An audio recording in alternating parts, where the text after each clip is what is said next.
بسم الله الرحمن الرحيم وكان عاقبتهما أنهما في النار خالدين فيها وذلك جزاء الظالمين يا أيها الذين آمنوا اتقوا الله ولتنظر نفس ما قدمت لغد واتقوا الله إن الله خبير بما تعملون ولا تكونوا كالذين نسوا الله فأنساهم أنفسهم أولئك هم الفاسقون لا يستوي أصحاب النار وأصحاب الجنة أصحاب الجنة هم الفائزون لو أنزلنا هذا القرآن على جبل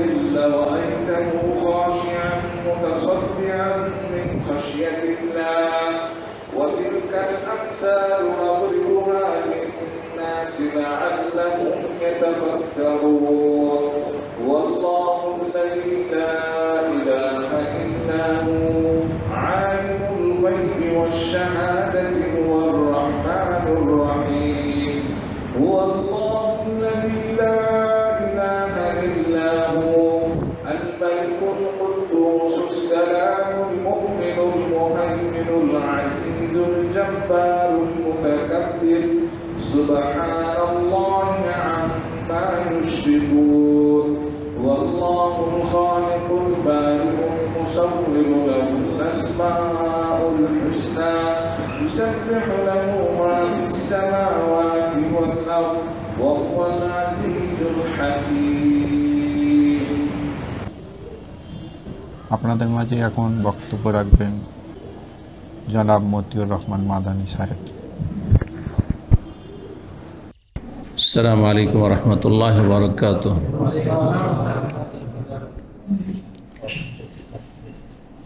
ইন্নাল হামদুলিল্লাহ নাহমাদুহু ওয়া নাস্তাঈনুহু ওয়া নাস্তাগফিরুহু ওয়া নাউযু বিল্লাহি মিন শুরুরি আনফুসিনা ওয়া মিন সাইয়্যাতি আমালিনা মান ইয়াহদিহিল্লাহু ফালা মুদিল্লা লাহু ওয়া মান ইউদ্লিল ফালা হাদিয়া লাহু ওয়া আশহাদু আল লা ইলাহা ইল্লাল্লাহু ওয়াহদাহু লা শারীকা লাহু ওয়া আশহাদু আন্না মুহাম্মাদান আবদুহু ওয়া রাসূলুহু সাল্লাল্লাহু তাআলা আলাইহি ওয়া আলা আলিহি ওয়া সাহবিহি ওয়া সাল্লাম তাসলিমান কাসীরা আম্মা বা'দ ফাকাদ ক্বালা আল-ইমাম আল-বুখারী রাহিমাহুল্লাহু তাআলা বাবুন ইয়াফআলু বিল উমরাতি মা ইয়াফআলু বিল হজ্জ ক্বালা হাদাসানা আবু নুআইম ক্বালা হাদাসানা হাম্মাম ক্বালা হাদাসানা আতাউন ক্বালা হাদাসানি সাফওয়ান ইবনে ইয়ালা ইবনে উমাইয়া আন আবিহি আন্না রাজুলান আতা an-নাবিয়্য সাল্লাল্লাহু আলাইহি ওয়াসাল্লাম ওয়া হুয়া বিল জি'রানা وعليه جبة وعليه أثر الخلوق أو قال صفرة فقال كيف تأمروني أن أصنع في عمرتي فأنزل الله على النبي صلى الله عليه وسلم فستر بثوب ووددت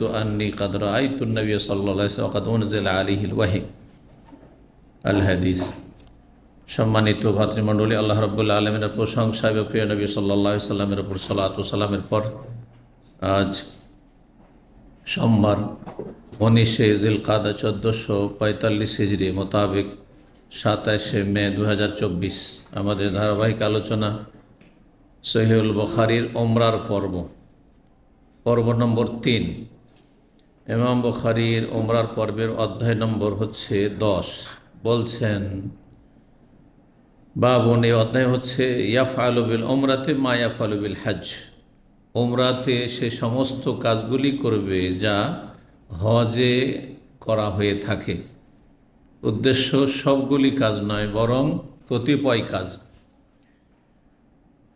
মৌলিক যে কতিপয় কাজগুলি রয়েছে সেগুলি উমরাতে তেমনই করতে হবে যেমন হজে করতে হবে। যেমন এহরাম বাঁধা, মিকাত থেকে এহরাম বাঁধা যদি বাইরের লোক হয় তাহলে, তারপরে এহরামের বিধিনিষেধগুলো সেম একই রকম। উমরার এহরাম হোক আর হজের এহরাম হোক, বাইতুল্লাহর তওয়াফ করা, সাফা মারওয়া সাই করা, চুল কাটা, এগুলিতে তুলনা করা হয়েছে। তুলনা সবগুলিতে করা হয়নি। মেনা, আরাফা, মুজদালিফার কাজের সাথে তুলনা করা হয়নি। উমরাতে সে সমস্ত বিধিনিষেধ পালন করে চলবে যা হজে পালন করে থাকে। কারণ হাদিস এসছে এহরাম অবস্থায় আতর সুগন্ধি লাগানো সম্পর্কে। তো 1789 নম্বর হাদিস বর্ণনা করছেন সাফওয়ান বিন ইয়ালা বিন ওমাইয়া, তার পিতা ইয়ালা বিন ওমাইয়া সাহাবী রাদিয়াল্লাহু তাআলা আনহু থেকে, তিনি বলছেন আন্না রাজুলান আতান নবী সাল্লাল্লাহু আলাইহি ওয়াসাল্লাম, জনৈক ব্যক্তির নবী সাল্লাল্লাহু আলাইহি ওয়াসাল্লামের কাছে আসলো, ওয়া বিল জায়রানা, সেই সময় নবী সাল্লাল্লাহু আলাইহি ওয়াসাল্লাম জায়রানা নামক স্থানে ছিলেন। হুদায়বিয়ার যুদ্ধের পরে জায়রানায় অবস্থান করছিলেন। জায়রানা মক্কা থেকে তায়েফের দিকে আসতে কিছু দূরে গিয়ে সেই তার লোকেশন রয়েছে, জায়গা খুব প্রসিদ্ধ জায়গা। সেখান থেকে রাতারাতি নবী সাল্লাল্লাহু আলাইহি ওয়াসাল্লাম একটি উমরা করেছেন। যখন দেখলেন যে এখন অবসর আছি আর এরপরেই চলে যাব মদিনার উদ্দেশ্যে, সুতরাং একটি উমরা করেই নি। আগে থেকে কোনো নিয়ত ছিল না। আগে থেকে নিয়ত থাকলে মিকাত থেকে অবশ্যই এহরাম বাঁধতে। বাইরের লোক আগে থেকে কারো যদি নিয়ত থাকে দামাম থেকে যাচ্ছেন যে আমি উমরা করব, তাহলে জেদ্দায় নেমে এহরাম বাঁধতে পারবেন না। আপনাকে জেদ্দায় নামার আগে বা মক্কা গিয়ে বা তায়েফের ভিতরে গিয়ে চলে গেলেন এগিয়ে মিকাত থেকে, এটা চলবে না। আপনাকে মিকাতে এহরাম বাঁধতে হবে যখন আগে থেকে নিয়ত আছে যে উমরা করব। কিন্তু ধরেন আগে থেকে এখন নিয়ত আছে যে আমি আত্মীয়র সাথে হজ করতে এসে দেখা করতে যাচ্ছি, উমরার নিয়ত নেই। পরে মক্কা গেলেন, দেখা সাক্ষাৎ করলেন, আর তারপরে ভাবলেন চলে যখন এসছি এটা উমরা করিয়ে নি, আগে মোটেই নিয়ত ছিল না, তাহলে তখন আর মেকাত আসা আবশ্যক না। তখন আপনি মসজিদ আয়েশা থেকে বা যে কোনো জায়গায় হারামের বাইরে থেকে, যেমন জেরানা থেকে যে কোনো জায়গা থেকে হারাম বাঁধতে পারবেন, হুদুদ হারামের বাইরে চলে আসলে হলো। জি, এইরকমই যারা কাজ কামে ডিউটিতে যাচ্ছেন, জেদ্দায় গেছেন কফিলের কাজে অথবা কাজের সন্ধানে জেদ্দায় গেছেন, নিয়ত ছিল জেদ্দা যাচ্ছে, জেদ্দায় কাজ কাম খুঁজো, পেলাম, না হলে ঘুরে চলে আসলাম। মক্কা যাওয়ার আর উমরা করার কোনো নিয়ত ছিল না। পরে জেদ্দা গিয়ে তখন নিয়ত হলো পরে যে উমরাটা করেই নি যখন কাছে চলে এসেছি, তাহলে জেদ্দা থেকে হেরাম বাঁধতে পারবেন, জেদ্দা থেকে হেরাম বাঁধতে পারবেন। তো বলছেন তিনি যে জনৈক ব্যক্তি আসলো নবী সাল্লাল্লাহু আলাইহি ওয়াসাল্লামের কাছে, সেই সময় নবী সাল্লাল্লাহু আলাইহি ওয়াসাল্লাম জায়রানা নামক স্থানে অবস্থান করছিলেন। ওই যে লোকটি আসলো, ওয়ালিহ জুব্বাতুন ওয়ালিহ আসারুল খালুক আও কালা সুফরা, সেই ব্যক্তি পরিহিত ছিল একটি জুব্বা। ওয়ালিহ জুব্বাতুন মানে তার শরীরে একটি জুব্বা ছিল, জুব্বা গায়ে দিয়েছিল। আর ওয়ালিহ আসারুল খালুক, আর সেই জুব্বাই সুগন্ধির লক্ষণ ছিল, চিহ্ন ছিল। আসার মানে লক্ষণ, সুগন্ধি দেওয়া, আতর সুগন্ধি লাগানো ছিল। হয় খালুক শব্দ ব্যবহার করেছেন বিশেষ ধরনের তখনকার আতর, আওকালা সুফরা অথবা হলুদ বর্ণ ছিল। হলুদ বর্ণ মানে জাফরান মেখেছিল। সেই যুগে জাফরান দিয়ে সুগন্ধি নেওয়া হয়তো। আজকাল জাফরান অনেক মূল্যবান, যার ফলে জাফরান শুধু শুনছেন। যে ফাকালা বললেন, কাইফা তা'মুরুনি আন আসনাফি উমরাতি, ওই লোক বললেন আমাকে কেমন নির্দেশ দিচ্ছেন বা কী নির্দেশ দিচ্ছেন, আন আসনাফি উমরাতি, যে আমার উমরায় আমি করব, আমার উমরায় আমি কি করতে পারি, আমার অবস্থা হচ্ছে এই। প্রথম কথা, জুব্বা পরে আছে পুরুষ মানুষ, আর সেলাই করা কাপড় পরা এরা অবস্থায় নিষেধ। 2 নম্বর, কাপড়ে কি লাগানো আছে, আতর সুগন্ধ আছে, সেটাও নাজায়েজ এহরাম অবস্থায়। তো বলে আমি এখন কি করতে পারি আমার উমরায়, মানে আমার কি ফিদিয়া কাফারা কি লাগবে। ফানজালাল্লাহু আলা নবী সাল্লাল্লাহু আলাইহি সাল্লাম, নবী সাল্লাল্লাহু আলাইহি সাল্লামের ওপর ওহী নাযিল হলো। তখন পর্যন্ত তাহলে এই রকমের মাসলার সম্মুখীন নবী সাল্লাল্লাহু আলাইহি সাল্লাম হননি। আর যখন এই প্রশ্ন করা হলো তখন নবী সাল্লাল্লাহু আলাইহি সাল্লামের উত্তর জানতে হবে ওহীর মাধ্যমে। ওহী কোরআনে কারীমের ওহী যেমন, তেমনি হাদিস ওহী।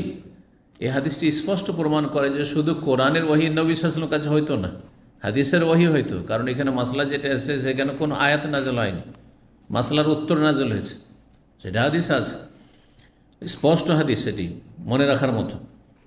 কারণ অনেকে আজকাল পথভ্রষ্ট হয়ে যাচ্ছে।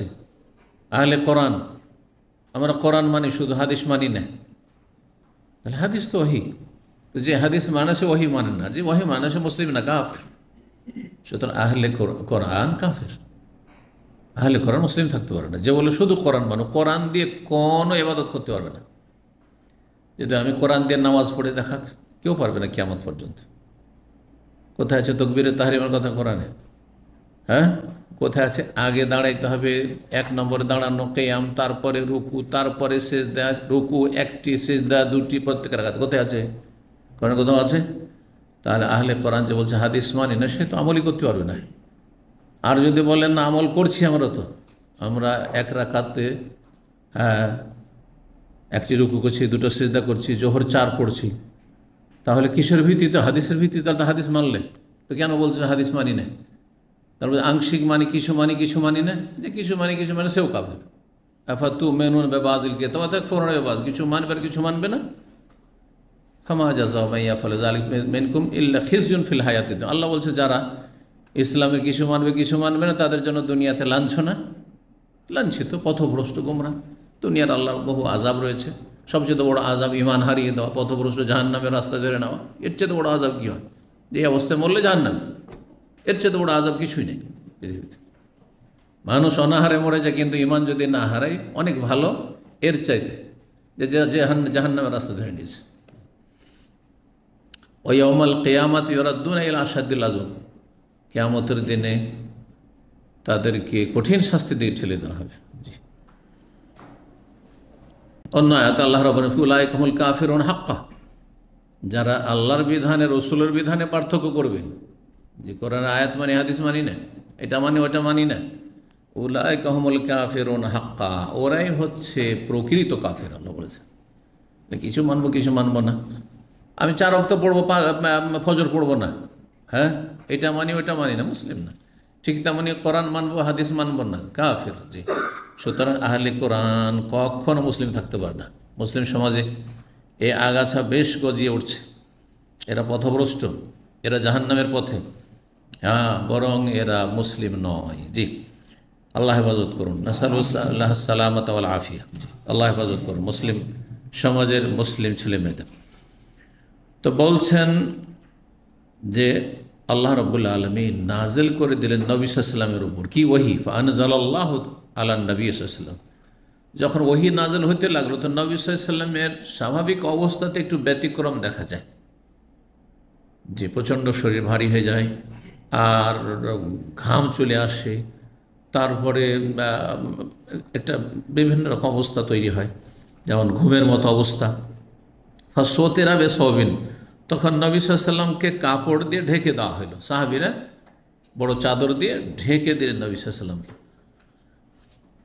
এই সাহাবী বলছে ওদের তো সাহাবীকে এই ইয়ালা বিন উমাইয়া বর্ণনা করেন। তিনি বলছেন, যুবক ছিলেন, বলছে যে আমি পছন্দ করতাম, মানে মনে মনে চাইতাম, আন্নী কাদ রাআইতুন নবী ওয়াকাদ উনজিলা আলাইহিল ওয়াহী, আমি যদি নবী সাল্লাল্লাহু আলাইহি ওয়াসাল্লামকে একবার দেখতে পেতাম তার উপর ওহী নাজিল হওয়া অবস্থায়, যে তার দৃশ্যটা কেমন থাকে, অবস্থাটা কেমন থাকে, কারণ স্বাভাবিক অবস্থায় থাকে না। তো কী অবস্থায় থাকেন তিনি? ফাকালা ওমর রাদিয়াল্লাহু, যেহেতু সিনিয়র সাহাবী, নবী সাল্লাল্লাহু আলাইহি ওয়াসাল্লামের পাশে আছেন, তিনি বলেন তাল ইয়া আল্লাহ, এ তো সাহস হয় না, তো তাল এসো। তাহলে তাল যে আজকাল বলছেন, ওইটা 1400 বছর আগে থেকে চলে, তাই না? তাল মানে আসো। আয়াসুররুকা আন তানজুরা ইলা নবী সাল্লাল্লাহু আলাইহি ওয়াসাল্লাম ওয়াকাদ উনজিলা আলাইহি আনজালাল্লাহু আলাইহিল ওয়াহী, তুমি কি চাও, পছন্দ করো যে নবী সাল্লাল্লাহু আলাইহি ওয়াসাল্লামকে দেখবে এমতো অবস্থায় যে আল্লাহ তার প্রতি ওহী নাজিল করছেন, মানে ওহী নাজিল অবস্থায় দেখতে চাও? কুল তো ইয়ালা বলছেন, আমি বলবো হ্যাঁ দেখতে চাই, দেখার আগ্রহ আছে আমার। ফারাফা তারফাসবে, তখন ওমর রাদিয়াল্লাহু তাআলা আনহু নবী সাল্লাল্লাহু আলাইহি ওয়াসাল্লাম যেই চাদরে কাপড়ে ঢাকা ছিলেন, সেই চাদরের এক পার্শ্ব উঠালেন, একটু উঠিয়ে দেখালেন, পুরো না খুলে। ফানাজার তো এলে, তখন আমি মাথাটা ঢুকিয়ে দিই, অন্য রিওয়ায়াতে রয়েছে, মাথাটা ঢুকিয়ে দিয়ে আমি দেখলাম লাহু গাতিতুন, তার ভিতর থেকে একটি শব্দ হচ্ছে।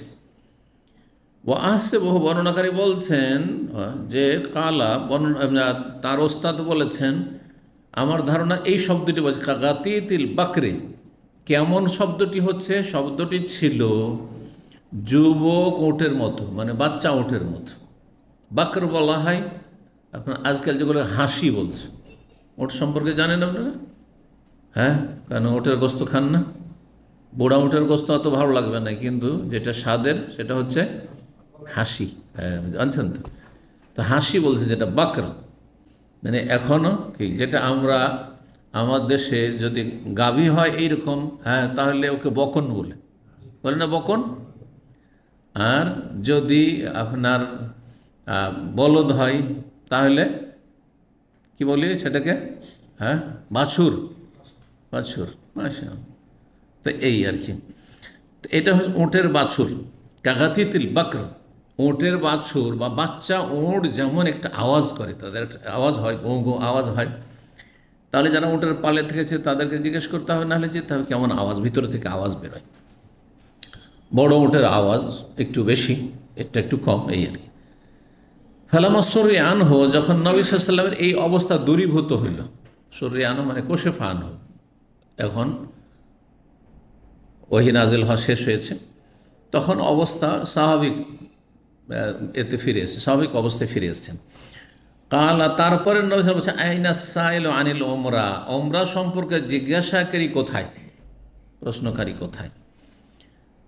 তারপরে উত্তর বলছেন নবী সাল্লাল্লাহু আলাইহি ওয়াসাল্লাম, ইখলা আনকাল জুব্বা, তুমি তোমার জুব্বা খুলে ফেলো। ফাখলা না আলাইকা ইন্নাকা বিল ওয়াদিল মুকাদ্দাসে তুয়া সূরাতুহা, তাআলা বলছেন। যখন আল্লাহ রাব্বুর সাথে সাক্ষাতে গেলেন, তখন আল্লাহ কি বলেন মুসা আলাইহিস সালামকে, তোমার দুটো স্যান্ডেল জুতা খুলে ফেলো। ফাখলা না আলাইক, তো খুলে ফেলা আর খালা, তো খুলে ফেলা শব্দটিও কিন্তু খালা থেকে এসছে, মানে এর মূল হচ্ছে আরবি কিন্তু। ইখলা আনকাল জুব্বা, জুব্বা খুলে ফেলো। ওয়াগসেল, তাহলে জুব্বা সেলাই করা কাপড় খুলে ফেলতে হবে। সংশোধন, ওয়াগসেল আসার আল খালুক আনকা ও আনকে সুফরাতা, আর তোমার উপর সুগন্ধের যে সুগন্ধের লক্ষণ আছে বা আতর সুগন্ধ লেগে আছে সেটা ধুয়ে ফেলো, যেখানে যেখানে আতর লেগে আছে। ও আনকে সুফরাত, আর হলুদ বর্ণ হয়ে আছে সেটাকে পরিষ্কার পরিচ্ছন্ন করে না।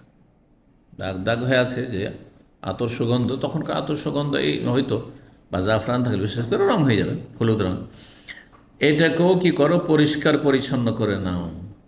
ওয়াসনাফি ওমরা থেকে কামাত আসনাফি হাজ্জেক, আর তুমি ওমরাই তেমনই করো যেমন তোমার হজে করে থাকো। হজে যেমন করে থাকো, হজের যেমন বিধি নিষেধ এহরাম অবস্থায়, তেমনই হচ্ছে ওমরার বিধি নিষেধ। তাহলে নবী সাল্লাল্লাহু আলাইহি ওয়াসাল্লাম এখানে কোনো ফিদিয়া কাফারা দিতে বললেন না, কারণ সে অজান্তে করেছে, অজান্তে করেছে। ওলামারা বলেছেন যদি কারো মাসলা না জানা থাকে অথবা ভুলে যায়, তাহলে সেই ক্ষেত্রে ফিদিয়া লাগবে না, ফিদিয়া লাগবে না। ফিদিয়াতুল আজা, যেটা কোরআন ভাষা বলে, ফামান কানা মিনকুম মারিজান আও বিহি আযাম মির রাসিহি ফাফিদিয়াতু মিন সিয়ামিন আও সাদাকাতিন আও নুসুক। ইহরাম অবস্থায় কেউ যদি কষ্ট পায়, ফামান কানা মিনকুম মারিজান, অসুস্থ হয়ে গেছে, আও বিহি আযাম মির রাসিহি, অথবা মাথায় কোনো কষ্ট হচ্ছে, অথবা অর্থাৎ মাথা ফেটে গেছে, মাথায় ক্ষত ঘা, এখন ওই চুলগুলো কাটতে হবে ওখানে, হ্যাঁ, ওষুধ দেওয়ার জন্য বা ব্যান্ডেজ করার জন্য ইত্যাদি।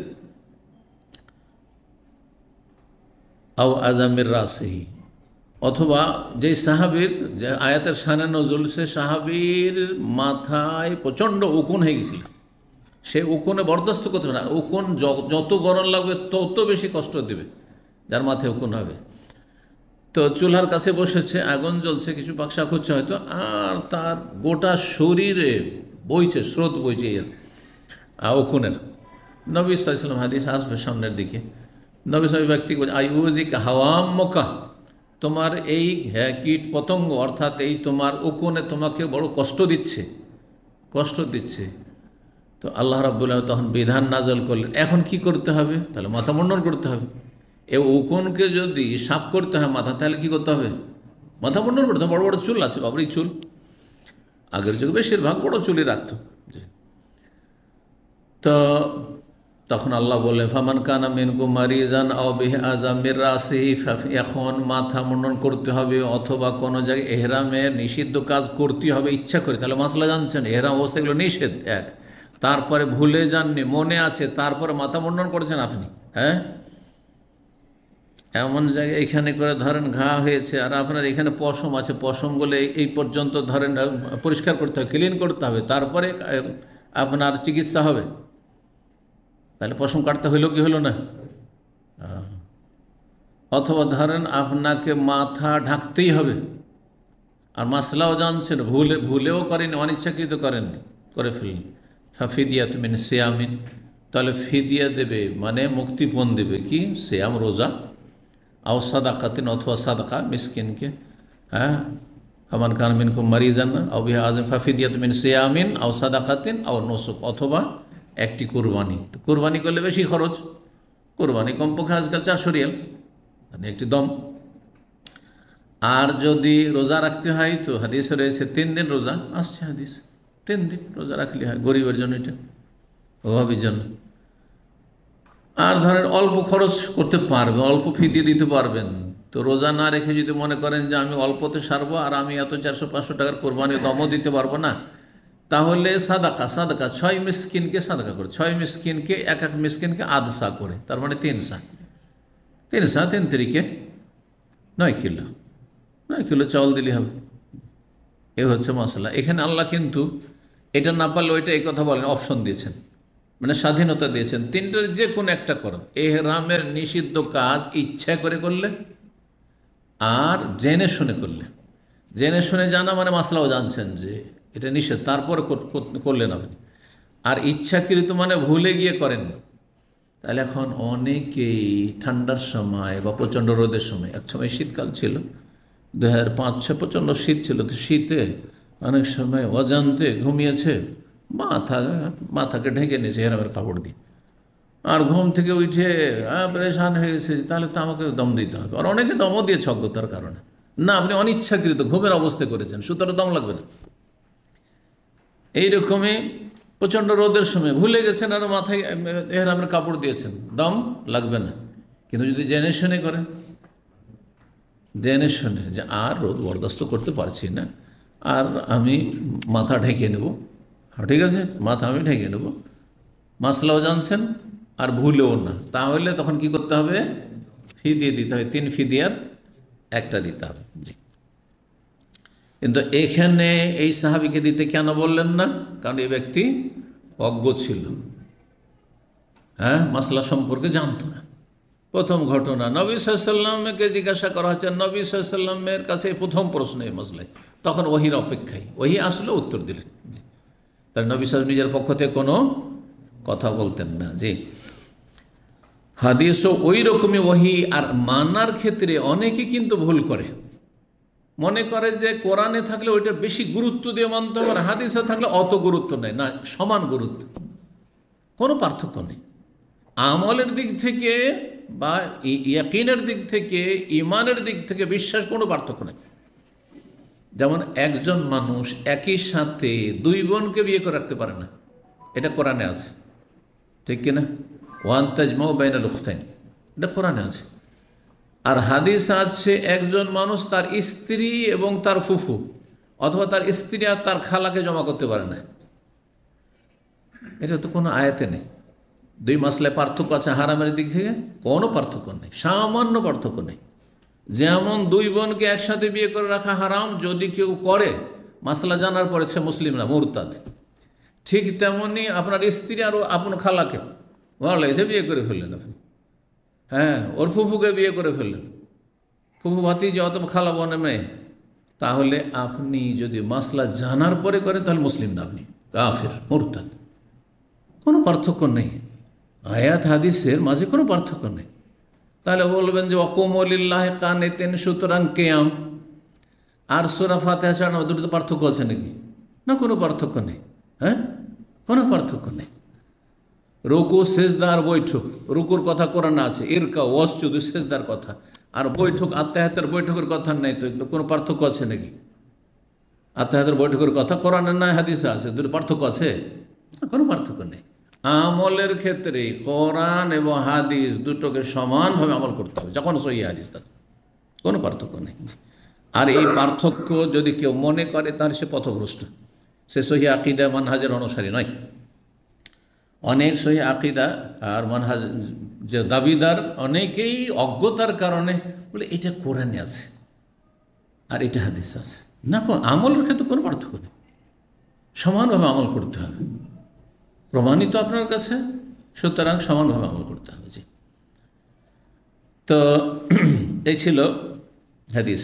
1790 নম্বর হাদিস বর্ণনা করেছেন হেশাম বিন ওরওয়া, তার পিতা ওরওয়া বিন জুবাইর থেকে। তিনি বলছেন কুলতু লি আয়েশা রাদিয়াল্লাহু আনহা, আমি মা আয়েশা রাদিয়াল্লাহু তাআলা আনহাকে বললাম, জাওজিন নবী সাল্লাল্লাহু আলাইহি ওয়াসাল্লাম সহধর্মিণী, ওয়া আনা ইয়াওমাইজিন হাদিসুস সিন্নে, আর সেই সময় আমি কিশোর ছিলাম, নবযুবক ছিলাম। হাদিসুস সিন সাবালক হতে যাচ্ছে আর কি। হাদিস মানে নতুন, আর সিন মানে বয়স। হ্যাঁ, নবযুবক যেটা বলা, যুবক হতে যাচ্ছে 12 বছর 13 বছর এই সময়টাই। জি, 12-13 বছরে সবাই যুবক হয় না, আর কেউ কেউ যুবক হয়েও যায়, আবার কেউ যুবক হতে যাচ্ছে। যে কোনো সময় স্বপ্নদোষ হয়ে যেতে পারে, তাই না?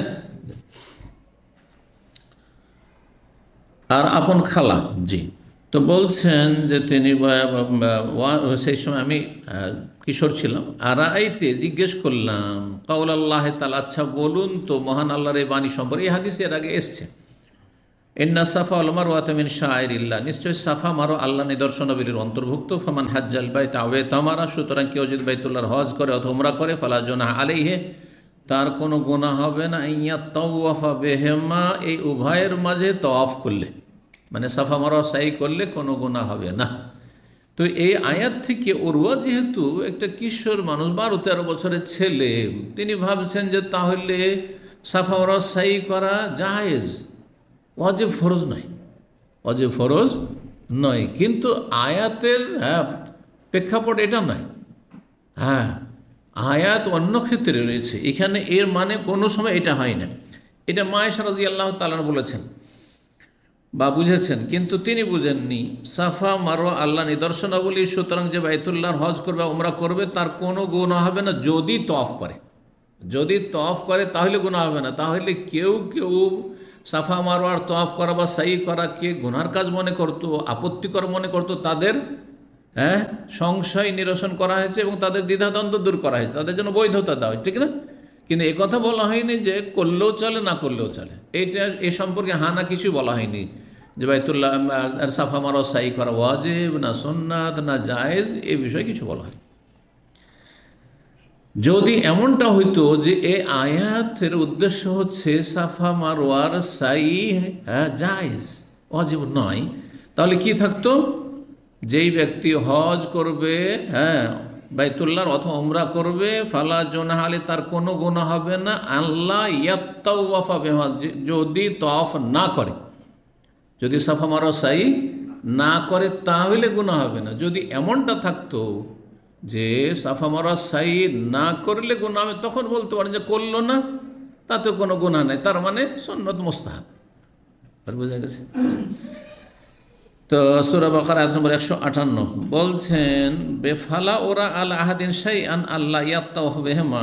এই ওরওয়া যেভাবে বুঝেছেন, বলছে আমি মনে করি না যে কোনো ব্যক্তি যদি তওয়াফ না করে তার কোনো গুনাহ হবে। ফালা ওরা আল আহাদিন শাইআন, এমন কোনো ব্যক্তির ওপর কোনো রকম ফিদিয়া বা কোনো ক্ষতিপূরণ লাগবে না, দম লাগবে না। আল্লাহ ইয়াতাওয়াফ বিহিমা, যদি সাফা মারওয়া সাই না করে তাহলে। ফাকালাত আয়েশা, আয়েশা বললেন রাদিয়াল্লাহু তাআলা, কাল্লা, কোশ্চিন কালো না, তুমি যেমনটা বুঝেছো এমনটা নয় আসলে।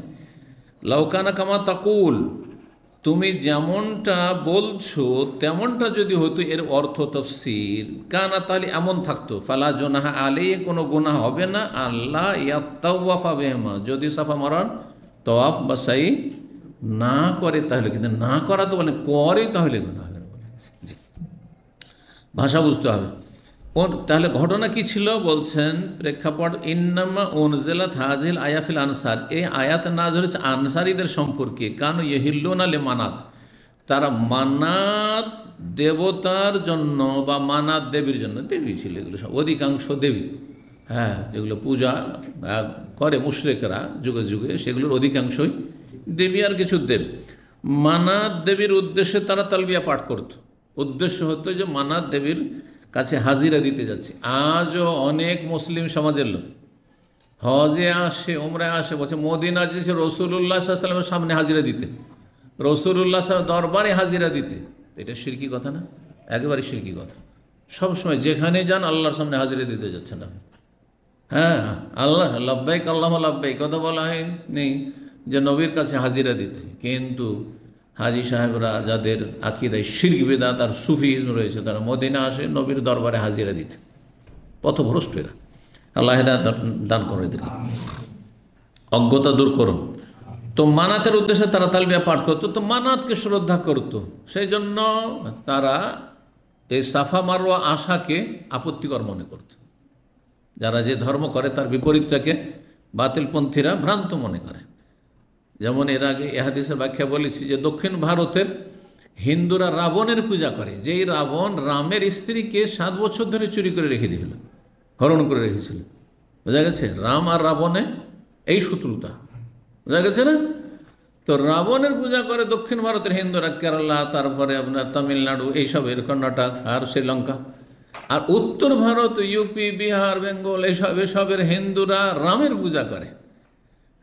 দুই দলই হিন্দু, কিন্তু দুটোর আকিদাতে সংঘর্ষ। ঠিক এইরকমই আরব কাফেরদের অবস্থাটা এরকম ছিল। কেউ মানাতের উদ্দেশ্যে কি করত, তারা তালবিয়া পাঠ করে আসতো, হাজিরা দিতে আসতো। আর কেউ আবার আর একটি রিওয়ায়াতে রয়েছে যে সাফা মারওয়ার দুটো মূর্তি ছিল, যারা একজন ব্যভিচার করে কুকাজ করেছিল, তখন ওদেরকে নাকি অভিশাপে তাদেরকে পাথর করে দেওয়া ছিল, ওইগুলোরই পূজা করতে। যে না করলে ওরই পূজা শুরু হয়ে গেল। তো ওইগুলোর উদ্দেশ্যে আবার আসতো। তো এই জায়গাতে শিরিক করেছে, আর এখানে আবার তপ করতে আসবো, সাফা মারওয়া সাই করতে আসবো, না না না, করা যাবে না, কারণ ওটা তো আগের ধর্ম ছিল। এইরকম কেউ কেউ মনে করতো। ওয়াকানাত মানাত হাজওয়া কোদাইদ, মানাত দেবতা বা দেবী ছিল কোদাইদের সামনে, কোদাইদের কাছাকাছি। কোদাইদ নামক স্থান মক্কা থেকে 150 কিলোমিটার, জি, মদিনা থেকে মক্কার পথে। ওয়াকানু ইয়াতাহাররাজুনা ইয়াতুফ বাইনা সাফা আল মারওয়া, সুতরাং তারা আপত্তিকর মনে করতো সাফা মারওয়ার তওয়াফ বা সাই করাকে। তওয়াফ বলতে এখানে সাই। ফালাম্মা জাল ইসলাম, যখন ইসলাম আসলো তখন তারা জিজ্ঞাসা করলো রাসূলুল্লাহ সাল্লাল্লাহু আলাইহি ওয়াসাল্লামকে আনজাল এই সম্পর্কে, যে আমরা কি সাফা মারওয়া সাই করব, আমরা কি সাফা মারওয়া সাই করব, করতেই হবে। তখন আল্লাহ নাযিল করলেন ইন্না সাফা ওয়াল মারওয়াতা মিন শাআইরিল্লাহ, কারণ তারা সেটাকে গুনহার কাজ মনে করত, আপত্তিকর মনে করত। সুতরাং তাদের এই আপত্তি যে মগজে ঢুকেছিল, সেটাকে দূর করা, সংশয় নিরসন করা, যে না না না, কোনো দোষের কথা নেই, বরং তওয়াফ করবে, কোনো গুনাহ হবে না তওয়াফ করলে। কিন্তু ওয়াজিব না সুন্নাত সেটা অন্য দলিল দিয়ে জানতে হবে। এই আয়াতে ওয়াজিবেরও কথা নেই, আর সুন্নত মুস্তাহাব বলার কথাও নেই, কোনোটাই নেই, দুটোই সম্পর্কে সাইলেন্ট। এই আয়াত ফালা জুনাহা আলাইহি আন ইয়াত্তাওয়াফা বিহিমা, সুফিয়ান আবু মুআবিয়া হিশাম থেকে বর্ণনা করেছেন। এই অংশটুকু দেখেন, মা আতাম্মাল্লাহু হাজ্জা ইমরিন, কোনো ব্যক্তির হজ আল্লাহ সম্পূর্ণ করবেন না, ওয়ালা উমরাত, উমরাও সম্পূর্ণ করবেন না, মা লাম ইয়াতুফ বাইনা সাফা ওয়াল মারওয়া, যতক্ষণ সাফা মারওয়ার সাই না করবে, যতক্ষণ সাফা মারওয়ার সাই না করবে আল্লাহ হজ উমরা পুরা করবেন না, অসম্পূর্ণ থেকে যাবে। এখন অসম্পূর্ণ মানে কি, এটা কি রুকুন, মানে একবার হবেই না হজ, যেমন অধিকাংশ ওলামারা বলছেন। আর একদল বলছেন যে না, হজ হবে কিন্তু দম দিতে হবে, ওয়াজিব, রুকুন নয়। হানাফি মজহাবে সাফা মারওয়া সাই করা ওয়াজিব, রুকুন ফরজ নয়। যার ফলে হানাফি মজহাবে যদি বাইতুল্লাহর তওয়াফ করে নেয় উমরাতে, আর সাফা মারওয়া সাই না করে, বা হজেও যদি সাফা মারওয়া সাই না করে, দম দিলে কাজ হয়ে যাবে। কিন্তু ইমাম আহমদ বিন হাম্বলের কাছে, তারপর আহলে হাদিস ওলামাদের কাছে না, এটি রুকুন ফরজ। সুতরাং কেউ যদি বাইতুল্লাহ তওয়াফ করলো, উমরা তার সাফা মারওয়া সাই করলো, তার হজ হবে না, উমরাও হবে না, উমরা হবে না, হজ হবে না।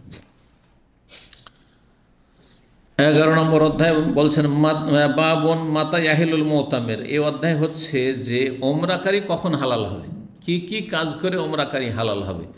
আতা বলছেন জাবের থেকে বর্ণনা করে রাদিয়াল্লাহু আনহু, আমারান নবী আসহাবাহু, নবী সাহেব নির্দেশ দিলেন সাহাবাই কেরামদেরকে, আইয়াজআলুহা উমরা, যে তোমরা যে হজের নিয়তে এসেছিলে সেটাকে ওমরায় রূপান্তরিত করে ফেলো। এর আগে হাদিসগুলো বহুবার এসছে। ওয়ায়াতুফু, বাইতুল্লাহর তওয়াফ করো, সোম্মা ইউকাসসিরু, আর তারপরে চুল ছোট করে, ইয়াহিল্লু, তারপর হালাল হয়ে যাও। তো হালাল হওয়ার জন্য কী করতে হবে, বাইতুল্লাহর তওয়াফ, আর তওয়াফ সাফা মারওয়া সাই, সেটা তওয়াফ, আর তারপরে চুল কাটা। আর চুল যদি সময় বেশি থাকে তাহলে মাথা মুন্ডন করা উত্তম, আর যদি আপনার সময় না থাকে, ধরেন হজের সময় কাছে চলে এসছে আর হজও এসছেন আপনি, তাহলে চুল ছোট করাটাও ভালো। আর তারপর হালাল। তাহলে চুল ছোট করার পরে হালাল হইতে পারবে, চুল কাটার আগে হালাল হবে না। কেউ যদি এহরামের কাপড় খুলে দেয় চুল কাটার আগে, তাহলে সে ভুল করলো। যে 1791 নম্বর হাদিস, আব্দুল্লাহ বিন আবি আওফা বলছেন, তামারা রাসূলুল্লাহ সাল্লাল্লাহু আলাইহি ওয়াসাল্লাম, রাসূলুল্লাহ উমরা করলেন, ওয়া তামারান মাহু, তার সাথে আমরাও উমরা করলাম। ফালামা দাখালা মক্কা, যখন মক্কা প্রবেশ করলেন, তাফা, তওয়াফ করলেন তিনি, ওয়াতুফনামা, তার সাথে তওয়াফ করলাম, মানে বাইতুল্লাহর তওয়াফ। ওয়াতা সাফা আল মারওয়া, সাফা মারওয়ায় আসলেন। ওয়াতাইনা হুমা মাহু, আর তার সাথে আমরাও সাফা মারওয়ায় আসলাম, মানে কি করতে আসলেন? সাফা মারওয়া সাই করতে। ওয়াকুন্না নাস্তরুহু মিন আহলে মাক্কাতা আইয়ারমিয়া আহাদুন, সেই সময় আমরা নবী সাল্লাল্লাহু আলাইহি ওয়াসাল্লামকে মক্কাবাসী কাফেরদের অনিষ্ট থেকে আড় করে রাখছিলাম, পর্দা করে রাখছিলাম। কেন? আইয়ারমিয়া আহাদুন, যাতে নবী সাল্লাল্লাহু আলাইহি ওয়াসাল্লামকে কেউ পাথর ছুঁড়ে মেরে না দেয়। ফাকাল লাহু সাহেবুন লি, তখন তাকে বললেন আমার একজন সঙ্গী, বর্ণনাকারী বলছে আমার সঙ্গী বললেন, আকানা দাখাল কাবা, কাবায় কি নবী সাল্লাল্লাহু আলাইহি ওয়াসাল্লাম প্রবেশ করেছেন? কাল আল্লাহ, তখন আব্দুল্লাহ বিন আবি আওফা বলেন না, প্রবেশ করেননি। এখানে কাবায় প্রবেশ করেননি রয়েছে।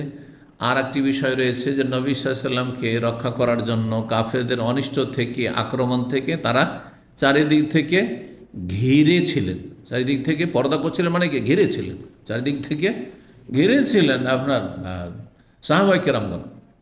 এই না যে কাপড় দিয়ে পর্দা করার উদ্দেশ্য হচ্ছে চারিদিক থেকে আমরা প্রতিরক্ষা করছিলাম ঘিরে, এটা হচ্ছে পর্দা করা, আড় করে রাখছিলাম। ঘটনা বিদায় হজের নয়, কারণ বিদায় হজে কাফের কোথায়? কাফের তো সারেন্ডার করেছে, তাই না, 10ম হিজরিতে। তো ঘটনা কখনকার? তাহলে মক্কা বিজয়ের বছরও নয়, কারণ মক্কা বিজয় তো উমরা করেননি, মক্কা বিজয় করে যুদ্ধ করতে এসেছেন, তাই না। তাহলে ঘটনা ছিল তার আগের বছর 7ম হিজরিতে উমরাতুল কাজার ঘটনা। হুদায়বিয়ার সন্ধির বেলা তো ঢুকতে দিল না কাফেররা, তখন সেখান থেকে ফিরে গেলেন। আর তারপরের বছরে চুক্তি হলো যে তারপরের বছর 3 দিন থাকবেন মক্কায়, কিন্তু মক্কা কাদের দখলে? কাফেরদের দখলে। এখনও কাফেরদের নেতৃত্ব। সুতরাং এখানে কাফেরদের আক্রমণের একটা ভয় ছিল, যে কোনো সময় কাফেরদের কোনো আক্রমণ হইতে পারে, অথবা কাফেরদের ছেলেরা কেউ কোনো যুবক আক্রমণ করে দিতে পারে, যে কোনো কাফের বাচ্চা আক্রমণ করে দিতে পারে। এই জন্য তারা প্রতিরক্ষার ব্যবস্থা করছিলেন। আর সেই সময় কাবার ভিতরে যেহেতু মূর্তি প্রতিমা স্থাপন করা ছিল, সেই জন্য নবী সাল্লাল্লাহু আলাইহি ওয়াসাল্লাম ঢুকেননি, কারণ এখন মক্কা বিজয় হয়নি। কিন্তু মক্কা বিজয়ের বছর যখন 8ম হিজরিতে, আর পরের বছর যখন মক্কা কাবার চারিদিক থেকে 300টা মূর্তি সব ভেঙে চুরমার করে সাফ করা হলো, পরিষ্কার করা হলো, আর কাবার ভিতরে যেসব মূর্তি ছিল সেগুলোকে পরিষ্কার করা, চূর্ণ বিচ্ছিন্ন করে পরিষ্কার করে দেওয়া হলো। যখন শিরক মুক্ত করা হলো, তখন নবী সাল্লাল্লাহু আলাইহি ওয়াসাল্লাম বিদায় হজের বেলা এসে কী করেছেন? কাবায় না, কাবার ভিতরে ঢুকেছেন। তওয়াফ তো প্রত্যেকবারই করেছেন, কিন্তু কাবার ভিতরে প্রবেশ করেছেন এবং সালাত আদায় করেছেন। সালাত আদায় করে, যারা বলছে সালাত আদায় করেননি, তার মানে তারা হয়তো দেখেননি, সেই জন্য যে যেটা দেখেছেন সেটা বয়ান করেছেন। যেহেতু সবাই ঢোকার সুযোগ পায়নি, কয়েকজন ঢুকেছে মাত্র। 1792 নম্বর হাদিস বলছেন, ওই আগের সনদে, ফাহাদ্দিসনা মা কালা লি খাদিজা, আমাদেরকে হাদিস শোনান্ত যে নবী সাল্লাল্লাহু আলাইহি ওয়াসাল্লাম খাদিজা রাদিয়াল্লাহু তাআলা আনহা সম্পর্কে, তার প্রশংসা সম্পর্কে কি বলেছেন। কালা, তখন বর্ণনাকারী বলছেন, মানে আব্দুল্লাহ বিন আবি আওফা বলছেন, আগের বর্ণনাকারী, বাশশিরু খাদিজাতা বিবাইতিন মিনাল জান্নাত মিন কাসাব লা সাখাবা ফিহি ওয়ালা নাসাব। নবী সাল্লাল্লাহু আলাইহি ওয়াসাল্লাম বলেছেন মা খাদিজা রাদিয়াল্লাহু তাআলা আনহা সম্পর্কে, যে তাকে সুসংবাদ দিয়ে দাও, বিবাইতিন মিনাল জান্নাহ মিন কাসাব, জান্নাতে মণি মুক্তার একটি অট্টালিকা, ঘরের, আল্লাহর পক্ষ থেকে জান্নাতে একটি তার জন্য মণি মুক্তার তৈরিকৃত ঘর। এখানে কাসাব মানে হচ্ছে মণি মুক্তা, যেটাকে মতি বলা হয়, লুলু। আর এমনি কাসাব, সাধারণ কাসাব বাঁশকে বলা হয়। কেউ অনুবাদ করে ভুল করেছে, বাঁশের একটি ঘর বানিয়ে দিত। বাঁশের ঘর এমন কোন গুরুত্বপূর্ণ ঘর হয়ে গেল, বোঝা গেছে না। তারপর আরব দেশে বাঁশি কোথায় যে আরবদেরকে বলে বাঁশের ঘর, বুঝছেন না। আরব দেশে বাঁশ আছে? বাঁশের দেশ হচ্ছে আমাদের দেশ, তাই না। আরব দেশে বাঁশ থাকলে তা কবরের বাঁশ দিত না, আমরা কবরের বাঁশ দিই, এরা কী দেয়? পাথর দেয়, যে পাথরের দেশ, পাথর দেয়। জি। তো কাসাব মানে যেমন বাঁশ হয়, তেমনি কাসাবুস সুক্কার, কাসাবের সাথে সুক্কার লাগিয়ে দিলে হ্যাঁ কি হয়? আখ হয়, কুসর। কুসর বলেন না আখ বলেন? কুসর বুঝেন তো? হ্যাঁ, কুসরকে কাসাবুস সুক্কার বলে, কাসাব এরকম। জি। তো এখানে লুলু উদ্দেশ্য মণিমুক্তা। মণিমুক্তার একটি প্যালেস সে সুসংবাদ দিয়ে দাও খাদিজা রাদিয়াল্লাহু তাআলা আনহাকে। নবী সাল্লাল্লাহু আলাইহি ওয়াসাল্লাম বলেছেন, আল্লাহ তাকে বলেছেন, আল্লাহর পক্ষ থেকে সুসংবাদ। এমন ঘর লা সাখাওয়া ফিহি, যেখানে কোনো হট্টগোল থাকবে না, হইচই থাকবে না, ওয়ালা নাসাব, আর সেখানে কোনো কষ্ট ক্লেশ থাকবে না। অনেক সময় রাজ প্যালেসে বাস করেও শান্তি নেই। হ্যাঁ, যদি আপনি আপনার কোড়ে ঘরেও থাকেন কিন্তু নিরিবিলি, বাড়িতে কোনো বাচ্চা নেই, আর কোনো হইচই নেই, গ্যাঞ্জাম নেই, আর কোনো ডিস্টার্ব নেই, আরামসে ঘুমাচ্ছেন। কিন্তু বিশাল বাড়ি ধরেন, অনেকে ধনির বাড়িতে বিয়ে করছেন, শ্বশুর বাড়ি গিয়েছেন, আর ভালো বিছানা, কি যে খাতির, হ্যাঁ তাই না, আপ্যায়ন, ভালো বিছানা দিয়েছে, আর আপনার মানে প্যালেস একবারে মাশাআল্লাহ, চারিদিক ঘেরা বিল্ডিং। কিন্তু বাড়িতে 10-20টা এমন বাচ্চা আছে, 24 ঘন্টা শুধু মাছের বাজার চলছে, হই হই হই হই হই চলতে আছে। শান্তি পাবেন? শান্তি পাবেন? কোনো শান্তি পাবেন? শান্তি পাবেন না। তাহলে বোঝা গেল যে ঘর শুধু হ্যাঁ মূল্যবান হলেই চলবে না, সেখানে যেন কোনো রকম ডিস্টার্ব না থাকে। তো এমন অট্টালিকা, এমন প্যালেসের সুসংবাদ খাদিজা রাদিয়াল্লাহু তাআলার জন্য, যেখানে কোনো হইচই থাকবে না, হট্টগোল থাকবে না, আর সেখানে কোনো কষ্টও থাকবে না, কষ্ট ক্লেশও থাকবে না। ঘর তো মাশাআল্লাহ খুব দামি, কিন্তু প্রচণ্ড গরম। উঠেছেন 5 স্টার হোটেলে, আর এসি চালানো না, এসি খারাপ, থাকতে পারবেন? তাহলে নেমে যাবেন। 1793 নম্বর হাদিস বর্ণনা করেছেন আমর ইবনে দিনার তাবি, বলছেন সাআলনা ইবনে উমর রাদিয়াল্লাহু আনহুমা, আমরা জিজ্ঞেস করলাম ইবনে উমর রাদিয়াল্লাহু তাআলা আনহুমাকে, আন রাজুলিন, এক ব্যক্তি সম্পর্কে, তাফা বিল বাইতে ফা ওমরায় সে বাইতুল্লাহর তওয়াফ করেছে, বাইতুল্লাহ শুধু তওয়াফ করেছে, এহরাম বেঁধে এসে, ওয়ালাম ইয়াতু বাইনা সাফা ওয়াল মারওয়া, সাফা মারওয়ার তওয়াফ করেনি, সাফা মারওয়া সাই করেনি। আয়াতি ইমরাত, সে তার স্ত্রীর কাছে আগমন করতে পারবে, মানে সহবাস করতে পারবে। ফাকালা, তখন তিনি বললেন, কাদিমান নবী সাল্লাল্লাহু আলাইহি ওয়াসাল্লাম, নবী সাল্লাল্লাহু আলাইহি ওয়াসাল্লাম মক্কা আসলেন উমরা করতে। ফাতাফা বিল বাইতে সাবান, বাইতুল্লাহর 7 চক্কর তওয়াফ করলেন। ওয়াসাল্লা খালফাল মাকামে রাকাতাইন, মাকাম ইব্রাহিমের পিছনে 2 রাকাত সালাত আদায় করলেন। ওয়াতাফা বাইনা সাফাল মারওয়া সাবআন, আর সাফা মারওয়ার মাঝে 7 চক্কর করেছেন। হ্যাঁ, তওয়াফ মানে সাই করেছেন। 7 চক্কর কেমন? সাফা থেকে মারওয়া, মারওয়াতে সাফা 1 চক্কর না 2? 2, যাওয়া 1 আসা 1, এই করে শুরু হবে সাফাই আর শেষ হবে মারওয়াই। যারা বুঝে না, অনেকে মনে করে যেমন এইখানে হাজরা আসওয়াদ টু হাজরা আসওয়াদ দিলাম, ওইখানেও একবারে সাফা টু সাফা আসবো তো 1 হবে, 14 চক্কর দেয়। বহু উমরাকারীরা এরকম অজ্ঞতার কারণে কি করে, 14 চক্কর দিয়ে আসে এতে সাফা মারওয়াতে। জি, তো 7 চক্কর। ওয়াকাদ কানা লাকুম ফি রাসূলিল্লাহি উসওয়াতুন হাসানাহ, তোমাদের জন্য রাসূলুল্লাহ সাল্লাল্লাহু আলাইহি ওয়াসাল্লামের মধ্যে রয়েছে উত্তম আদর্শ। তিনি তো শুধু কাবা ঘরে তওয়াফ করে স্ত্রীর কাছে চলে আসেননি, বরং সাফা মারওয়া সাই করেছেন আর তারপরে হালাল হয়েছেন। সুতরাং কোনো ব্যক্তি হালাল হতে পারবে না যতক্ষণ সাফা মারওয়ার সাই না হবে আর চুল কাটা না হবে। কখন উমরাকারী হালাল হবে এই সম্পর্কে হাদিস। 1794 নম্বর হাদিস, আগের সনদে বর্ণনা করেছেন, জাবের বিন আবদুল্লাহকে জিজ্ঞাসা করেছেন আমর ইবনে দিনার, তাবেঈ বলছেন ফাকালা, তখন তিনি উত্তরে বলেছেন যেটা ইবনে উমর বলছেন, হ্যাঁ অন্য ভাষাতে তিনি বলছেন, লা ইয়াকরাবান্নাহা, স্ত্রীর কাছে যেতে পারবেন না, হাত্তা ইয়াতু বাইনা সাফা ওয়াল মারওয়া, যতক্ষণ পর্যন্ত সাফা মারওয়ার সাই না করে নেবে, সাফা মারওয়া সাই করবে, তারপরে হালাল হওয়ার জন্য যে চুল কাটতে হয় কাটবে, তারপরে স্ত্রীর কাছে যেতে পারে। 1795 নম্বর হাদিস, আবু মুসা আশআরী রাদিয়াল্লাহু তাআলা আনহু বর্ণনা করছেন, তিনি বলেন, কাদিমতু আলান নবী সাল্লাল্লাহু কাছে আসলাম, বিল বাতহায়, বাতহা নামক স্থানে, ওহ মনিখুন, সেই সময় নবী তার উটকে বসিয়ে রেখেছিলেন। উটকে বসিয়ে দিয়েছেন মানে সেখানে অলরেডি পৌঁছে গিয়ে অবস্থান করে দিয়েছেন, না হলে উটের পিঠে চড়ে থাকলে হয়তো সেখানে অবস্থানের ব্যাপার ছিল না।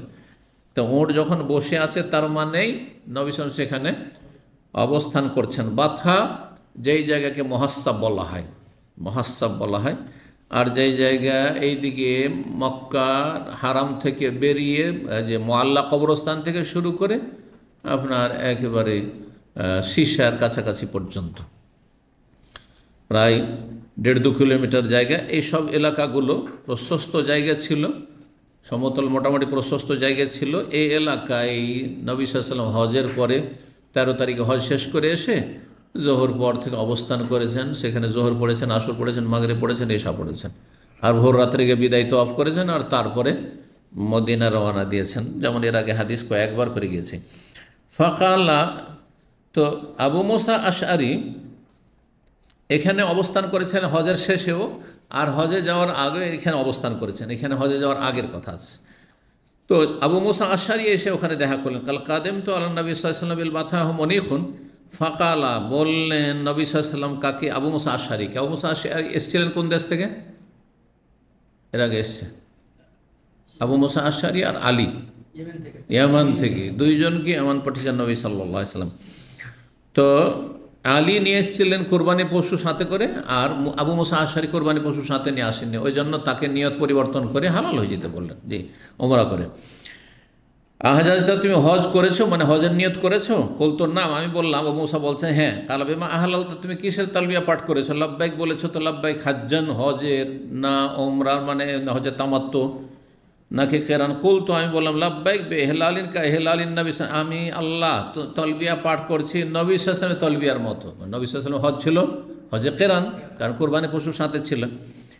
কাল নবী সাল্লাল্লাহু আহসান, তা ভালোই করেছো, তবে তোমার কাছে যেহেতু কোরবানি পশু নেই আর আমার কাছে কোরবানি পশু আছে, আমি হালাল হব না, কিন্তু তুমি হালাল হয়ে যাও।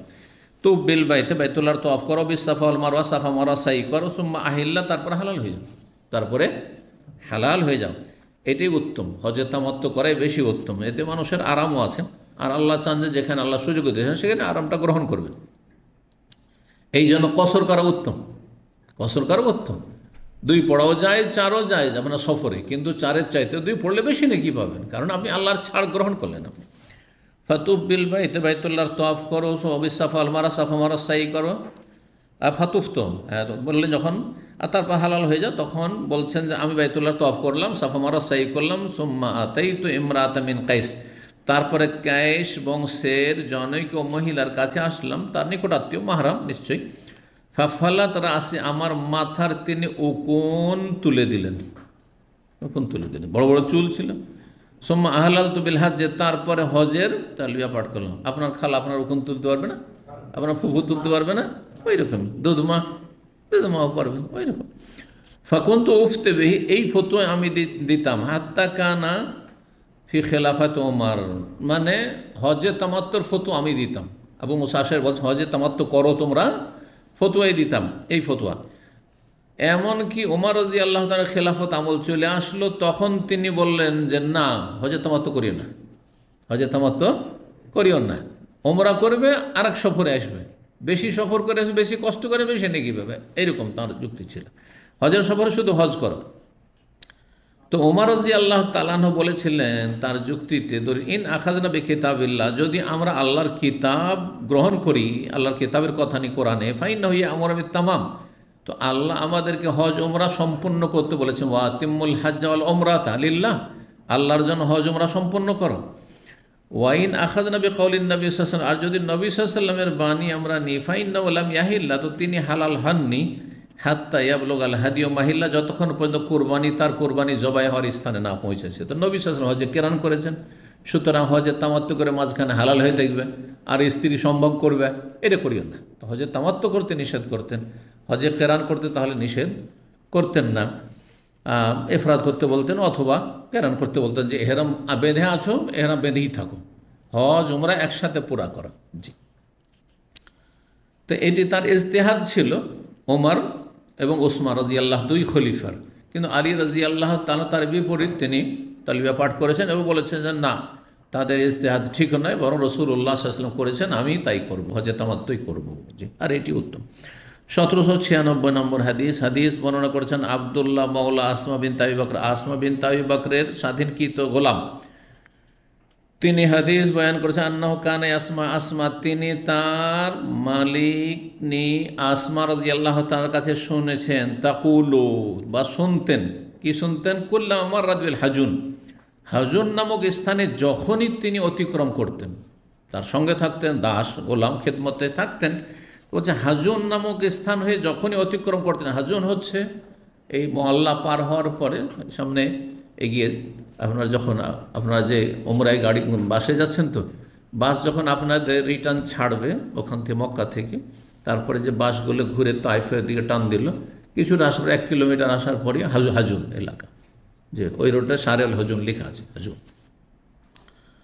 তো এই এলাকায় যখন পৌঁছিতেন আসমা রাদিয়াল্লাহু তাআলা আনহা বলতেন থেকে দুরূদ পাঠ করতেন, সাল্লাল্লাহু আলা রাসূলিহ মুহাম্মদ, আল্লাহ যেন তার রাসূল মুহাম্মদ সাল্লাল্লাহু আলাইহি ওয়াসাল্লামের সালাত ও সালাম বর্ষিত করে বা রহমত বর্ষণ করেন। লাকাদ নাযালনা মাহু হাহুনা, তার সাথে এই জায়গায় আমরা অবতরণ করেছিলাম। এই জায়গায় হচ্ছে সে বাথা, আর এই জায়গায় মুহাসসাম, আর এই জায়গায় হচ্ছে হজুন জুমাইজা। আজকাল মহল্লাগুলো ভাগ হয়েছে, একটা অংশকে হাজুন বলা হচ্ছে, আর একটা অংশকে বলা হাজুন হাই ফাতা দিয়ে, আর একটা অংশকে জুমাইজা বলা হচ্ছে, আর একটা মাবেদা বলা হচ্ছে, সব বিস্তর অঞ্চল এই এলাকায় আর কি। তো বলছেন যে দরুদ পাঠ করতেন তিনি, যখনই ওখানে আসতেন নবীর কথা মনে আসতো তখন নবীর ওপর দরুদ পেশ করতেন। তারপরে তিনি সেই পুরাতন স্মৃতিচারণ করতেন, হ্যাঁ পুরাতন স্মৃতিচারণ করতেন। লাকাদ নাযালনা মাহু হাহুনা, নবী সাল্লাল্লাহু আলাইহি ওয়াসাল্লামের সাথে আমরা এই জায়গায় অবতরণ করেছি, এখানে আমরা অবস্থান করেছি।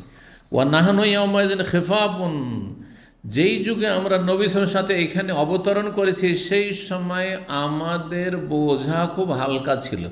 খেফাফ খাফিফের বহুবচন, মানে আমাদের মাল সামান সামান্য ছিল, সাজ সরঞ্জাম সামান্য ছিল, আমাদের ব্যাগ বোঝা। মানুষের পয়সা থাকলে না বড় বড় ব্যাগ হবে। আজকাল দেখছেন এয়ারপোর্টে যারা বড় বড় ধনী পয়সাওয়ালা মানুষ সফর করছে, বিশাল বিশাল লাগেজ নিয়ে আসছে, তাই না?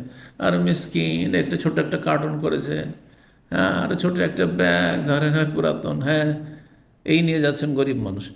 তো সুবহানাল্লাহ, যুগের আবর্তন। আজকের থেকে 30-40 বছর আগে চলে যান, যখন আমরা 30-35 বছর আগে এসেছি, এইসব টানা ব্যাগ ছিলই না, মার্কেটই পাওয়া যেত, ওগুলো ছিলই না, বোঝা গেছে? তার মানুষ এই ভারী ব্যাগ নিয়ে ব্রিফকেস নিয়ে কত কষ্ট করে যে হাতে উঠিয়ে নিয়ে যেত, হ্যাঁ, আল্লাহু আকবার, কত পরিবর্তন। তো বলছেন যে সেই সময় আমরা কি ছিল, খেফাফুন, মানে আমাদের সাজ সরঞ্জাম সামান্য ছিল, বোঝা খুব হালকা ছিল। কালিলুন জাহরুনা, আর আমাদের যে বাহন সওয়ারি সেটাও স্বল্পই ছিল, মানে আমাদের যে উঁট, যে উঁটে চাপবো সেটা কম ছিল, একজনের এক একটা উঁট ছিল না, এক উঁটের পিঠে 2-3 করে আমরা হজে এসেছি। জি, কালিলাতুন আজওয়াদুনা, যাদের বহুবচন আজওয়াদ, আর আমাদের যে পাথেয়, মানে সফরের যে খাদ্য পানীয় সাজ সরঞ্জাম খাওয়া দাওয়া, আমাদের পাথেয় খুব স্বল্পই ছিল, খুব সামান্য পাথেয় থাকতো রাস্তাতে, খেজুর, একটু পনির, পানি, ব্যাস এইরকম থাকতো। ফাতামারতু আনা ওয়া উখতি ওয়া আয়েশা ওয়া জুবাইর ওয়া ফুলান ওয়া ফুলান, আমি উমরা করেছি আর আমার বোন আয়েশা, জুবাইর আমার স্বামী, আর অমুক অমুক আত্মীয়রা, আমরা সব একসাথে কি করেছি, উমরা করেছি। ফাল্লামা মাসাহান আল বাইতা, যখন আমরা বাইতুল্লাহকে স্পর্শ করলাম, বাইতুল্লাহ স্পর্শ করা মানে বাইতুল্লাহর অংশ, হাজরে আসওয়াদ, হাজরে আসওয়াদকে যখন আমরা স্পর্শ করলাম, চুমা দিলাম, তো এই চুমা দেওয়া দিয়ে শুরু হবে বাইতুল্লাহর তওয়াফ, আর বাইতুল্লাহর তওয়াফ শেষ হইলেও চুমা দেওয়া সুন্নাত। তো উদ্দেশ্য তার হচ্ছে যখন বাইতুল্লাহর তওয়াফ করা আমাদের শেষ হলো, বাইতুল্লাহর তওয়াফ করা শেষ হলো, তো বাইতুল্লাহর তওয়াফের সাথেই সংশ্লিষ্ট হচ্ছে, অতপ্রতভাবে জড়িত হচ্ছে সাফা মারওয়া সাই। তো তিনি সংক্ষেপ করে দিয়েছেন সাফা মারওয়া সাই, অবশ্যই আর সবাই জানে, যারা শুনছে সবাই জানে, সেই জন্য কথাটি এখানে উল্লেখ করা হয়নি। আমরা সাফা মারওয়া সাইও করলাম, আহলাল্লাহ, তারপরে আমরা হালাল হয়ে গেলাম। সুম্মা আহলাল্লাহ মিনাল আশিয়া বিল হজ্জে, তারপরে আমরা বৈকালবেলা হজের এহরাম বেঁধেছি, হজের তালিয়া পাঠ করেছি। আশি মানে হচ্ছে মাথার উপর থেকে সূর্য ঢলে যাওয়ার পর থেকে শুরু করে সন্ধ্যা পর্যন্ত, এই সময়টা আশি। হ্যাঁ, ওয়াসাব্বিহ বিল আশি ওয়াল ইবকার, আশি মানে বৈকাল, এবকার সকাল, বুকরা থেকে। বুকরা আজকাল আগামীকালকে কেন বলছেন, কারণ আগামীকাল শুরু হয় সকাল দিয়ে, সেই জন্য সকাল দিয়ে শুরু হয় জন্য। তো এহরামটা বেঁধেছেন কখন, হজের বৈকালবেলা, অর্থাৎ জোহরের পরে। মেনা যেতে হবে, জোহরের আগে যাওয়া উত্তম, আর সেখানে গিয়ে জোহর, আসর, মাগরিব, এশা আর ফজর, এই 5 ওয়াক্ত সালাত পড়তে হবে, এই সময় এহরাম বেঁধেছেন। আর কেউ যদি জোহর পরেও যায়, আসরে যায়, সন্ধ্যা পর্যন্ত যায়, কোনো অসুবিধা নেই। সুন্নত ওই দিনের অবস্থানটি হচ্ছে সুন্নত 8 তারিখে। ওই কথাই বলছেন এখানে। 12 নম্বর অধ্যায় হচ্ছে বাবু মায়াকুল ইজা রাজা মিনাল হজ্জ আউল উমরাত আউল গাজি। এই অধ্যায় হচ্ছে যে কোনো ব্যক্তি যখন হজ থেকে ফিরবে অথবা উমরার সফর থেকে ফিরবে অথবা যুদ্ধের সফর থেকে অথবা প্রবাসের সফর থেকে, যে কোনো সফর থেকে, এক কথায় সেই যুগে এগুলোই সফর হইতো। সেই যুগে নেকির সফর ছিল, এখনও নেকির সফর 3টি। একটি সফর হচ্ছে হজের সফর, উমরা সফর আর জেহাদের সফর। তা আজকাল জেহাদের নেই, তখনকার যুগে জেহাদেরও সফর ছিল। হ্যাঁ, বদর, ওহদ, হ্যাঁ খন্দক, অমুক তমুক। খন্দক তো মদিনায় না হয়, কিন্তু অন্যান্য তবুক জেহাদের সফর নবী সাহাবায়ে কেরামদের। আর এছাড়া কিছু সফর আছে যেগুলো জায়েজ, কিছু সফর আছে যেগুলো জায়েজ, আর কিছু সফর আছে যেগুলো না জায়েজ। তো সফরও 3 রকমের। হারাম সফর, কেউ যে পাপ করার জন্য সফর করে। থাইল্যান্ড যাচ্ছে কিসের জন্য? লুচ্চামি করার জন্য। সিঙ্গাপুরে আছে হ্যাঁ হ্যাঁ গার্লফ্রেন্ড নিয়ে ঘোরার জন্য। কলকাতা যাচ্ছে গার্লফ্রেন্ডের সাথে দেখা করার জন্য। হ্যাঁ, তাহলে হারাম সফর, হারাম সফর। আর যদি আপনি এমনি সফর করছেন, কোথাও যাবেন আপনি, রিয়াজ একটু দেখে আসি, ঘুরে আসি, দেখিনি কোনোদিন, ঠিক আছে, যাই আল্লাহকে দেখে আসি, তো কিসের সফর? জায়েজ সফর, জায়েজ সফর। এটা কোনো নেকিও নেই এগুলোতে, বোঝা গেছে না? আর নেকির সফর হচ্ছে হজ আর উমরা। আর আপনি যদি কোনো নেকিকে উদ্দেশ্য করে যান তো নেকির সফর হইতে পারে। যান বাপ মার সাথে দেখা করতে যাচ্ছেন, হ্যাঁ ছুটি যাচ্ছেন স্ত্রীর হক আদায় করার জন্য, ছেলে মেয়েদের হ্যাঁ হক আদায় করার জন্য যাচ্ছেন, বোঝা গেছে কি না? আত্মীয় স্বজনের খোঁজ খবর নেওয়া যায়, তাদের সাথে অনেকদিন দেখা সাক্ষাৎ হয়নি, সেই জন্য যাচ্ছি। তাহলে প্রবাসীরা যে আপনি ছুটি যাচ্ছেন, সেখানে যদি নিয়ত করেন এহতেসাব, নেকির নিয়ত, তো এই ছুটি তো নেকি পাবেন, কিন্তু ছুটিতে নেকি পাবেন। কিন্তু কয়জন নিয়ত করছেন? ভাবছেন এটা যাচ্ছি পারিবারিক সফর, কিন্তু না, এটা নেকির সফর, এটাও নেকির সফর। না আমালো বেনিয়া, আপনি স্ত্রীর হক আদায় করছেন, আপনি ছেলেমেয়ের হক আদায় করছেন, আত্মীয় স্বজনদের সাথে দেখা সাক্ষাৎ হক আদায় করবেন, গ্রামবাসীর হক আদায় করবেন, নেকির সফর। শিরকি সফর হইতে পারে, হারাম সফরের মধ্যে একটি শিরকি সফর। শুধু জেনা ব্যভিচার আর মদ খেতে গেলে শুধু হারাম হয় না। কেউ যদি মনে করে ঢাকা থেকে, রাজশাহী থেকে, অন্য জায়গাতে, কুমিল্লা থেকে যাচ্ছে কোথায়, হ্যাঁ সিলেট সফরে যাচ্ছে, কিছু শাহজালাল মাজার, শিরকি সফর। হ্যাঁ, ভারতে যাচ্ছে, আজমিরে যাচ্ছে, বলছে আজমির শরীফ যাচ্ছে, শিরকি সফর, কুফরি সফর। বাগদাদ যাচ্ছি, কিসের জন্য? ওই বড় পীরের হ্যাঁ হ্যাঁ মাজার জিয়ারতে যাচ্ছি, মাজার যা শিরকি জিয়ারতে, শিরকি সফর, এটা কুফরি সফর। ঈমান নষ্ট হয়ে যাবে। আল্লাহ বোঝার তৌফিক দান করুন। কেউ যদি কোথাও মিলাদের অনুষ্ঠান হচ্ছে সেজন্য যাচ্ছে, হ্যাঁ ঢাকা একটা বড় মিলাদ হচ্ছে, আমার আত্মীয় স্বজন মিলাদ মাহফিল করছে, তো আমি ওখানে যাচ্ছি, তাহলে এটা বেদাতি সফর, ওটাও হারাম। তাহলে টোটাল 3 রকম: জায়েজ সফর, হারাম সফর আর নেকির সফর। হারাম সফরের মধ্যে কিছু বেদাতি সফর, কিছু শিরকি সফর, কিছু লুচ্চামির সফর, নোংরামি সফর, মদ খাওয়া সফর। কথা বোঝা গেছে? হারাম সফর, হারাম কাজ যাচ্ছে, হারাম সফর। তো সফর থেকে ফিরলে বিশেষ দোয়া আছে, এই দোয়া এখানে এসেছে। 1797 নম্বর হাদিস, আব্দুল্লাহ বিন ওমর রাদিয়াল্লাহু তাআলা আনহু বর্ণনা করছেন, আন্না রাসূলুল্লাহ সাল্লাল্লাহু আলাইহি ওয়াসাল্লাম কানা ইযা কাফালা মিন গাজওয়িন আও হাজ্জিন আও উমরাতিন, রাসূলুল্লাহ যখন কোনো লড়াই থেকে, যুদ্ধ থেকে ফিরতেন, কাফালা মানে রাজা, এই জন্য কাফেলা বলা হয়। কোনো দলকে, একটা দল কোথাও যাচ্ছে কি বলা হয়? হজের কাফেলা বলছেন না? এই কাফালা মানে ফিরে আসা, কারণ একটি যখন দল যাচ্ছে তখন ফিরবে। যখন হ্যাঁ কোনো যুদ্ধ থেকে ফিরতেন, অথবা হজ থেকে ফিরতেন, অথবা উমরা থেকে ফিরতেন, তো কী করতেন? ইউকাব্বিরু আলা কুল্লি শারাফ, প্রতিটি উঁচু জায়গায় তিনি তাকবীর পাঠ করতেন। ইউকাব্বিরু আলা কুল্লি শারাফি মিনাল আরদি, ভূমির যে কোনো উঁচু জায়গায়, সে পাহাড় হোক, টিলা হোক, কোনো উঁচু জায়গায় উঠলেই কী করতেন? আল্লাহু আকবার পাঠ করতেন। আর নিচু জায়গায় নামলে সুবহানাল্লাহ পড়া সুন্নাত, অন্য হাদিস দ্বারা প্রমাণিত। এটা আপনি লিফটের আমল করতে পারেন। লিফটে যখন চড়ছেন আল্লাহু আকবার, লিফট টিপলেন, এই 3 তলায় আসবো, যখন নামছেন সুবহানাল্লাহ, বুঝা গেছে? জি। সিঁড়িতে, আপনার বাসাতে সিঁড়িতে চড়ছেন আল্লাহু আকবার, নামছেন তখন সুবহানাল্লাহ। এরও হিকমত আছে।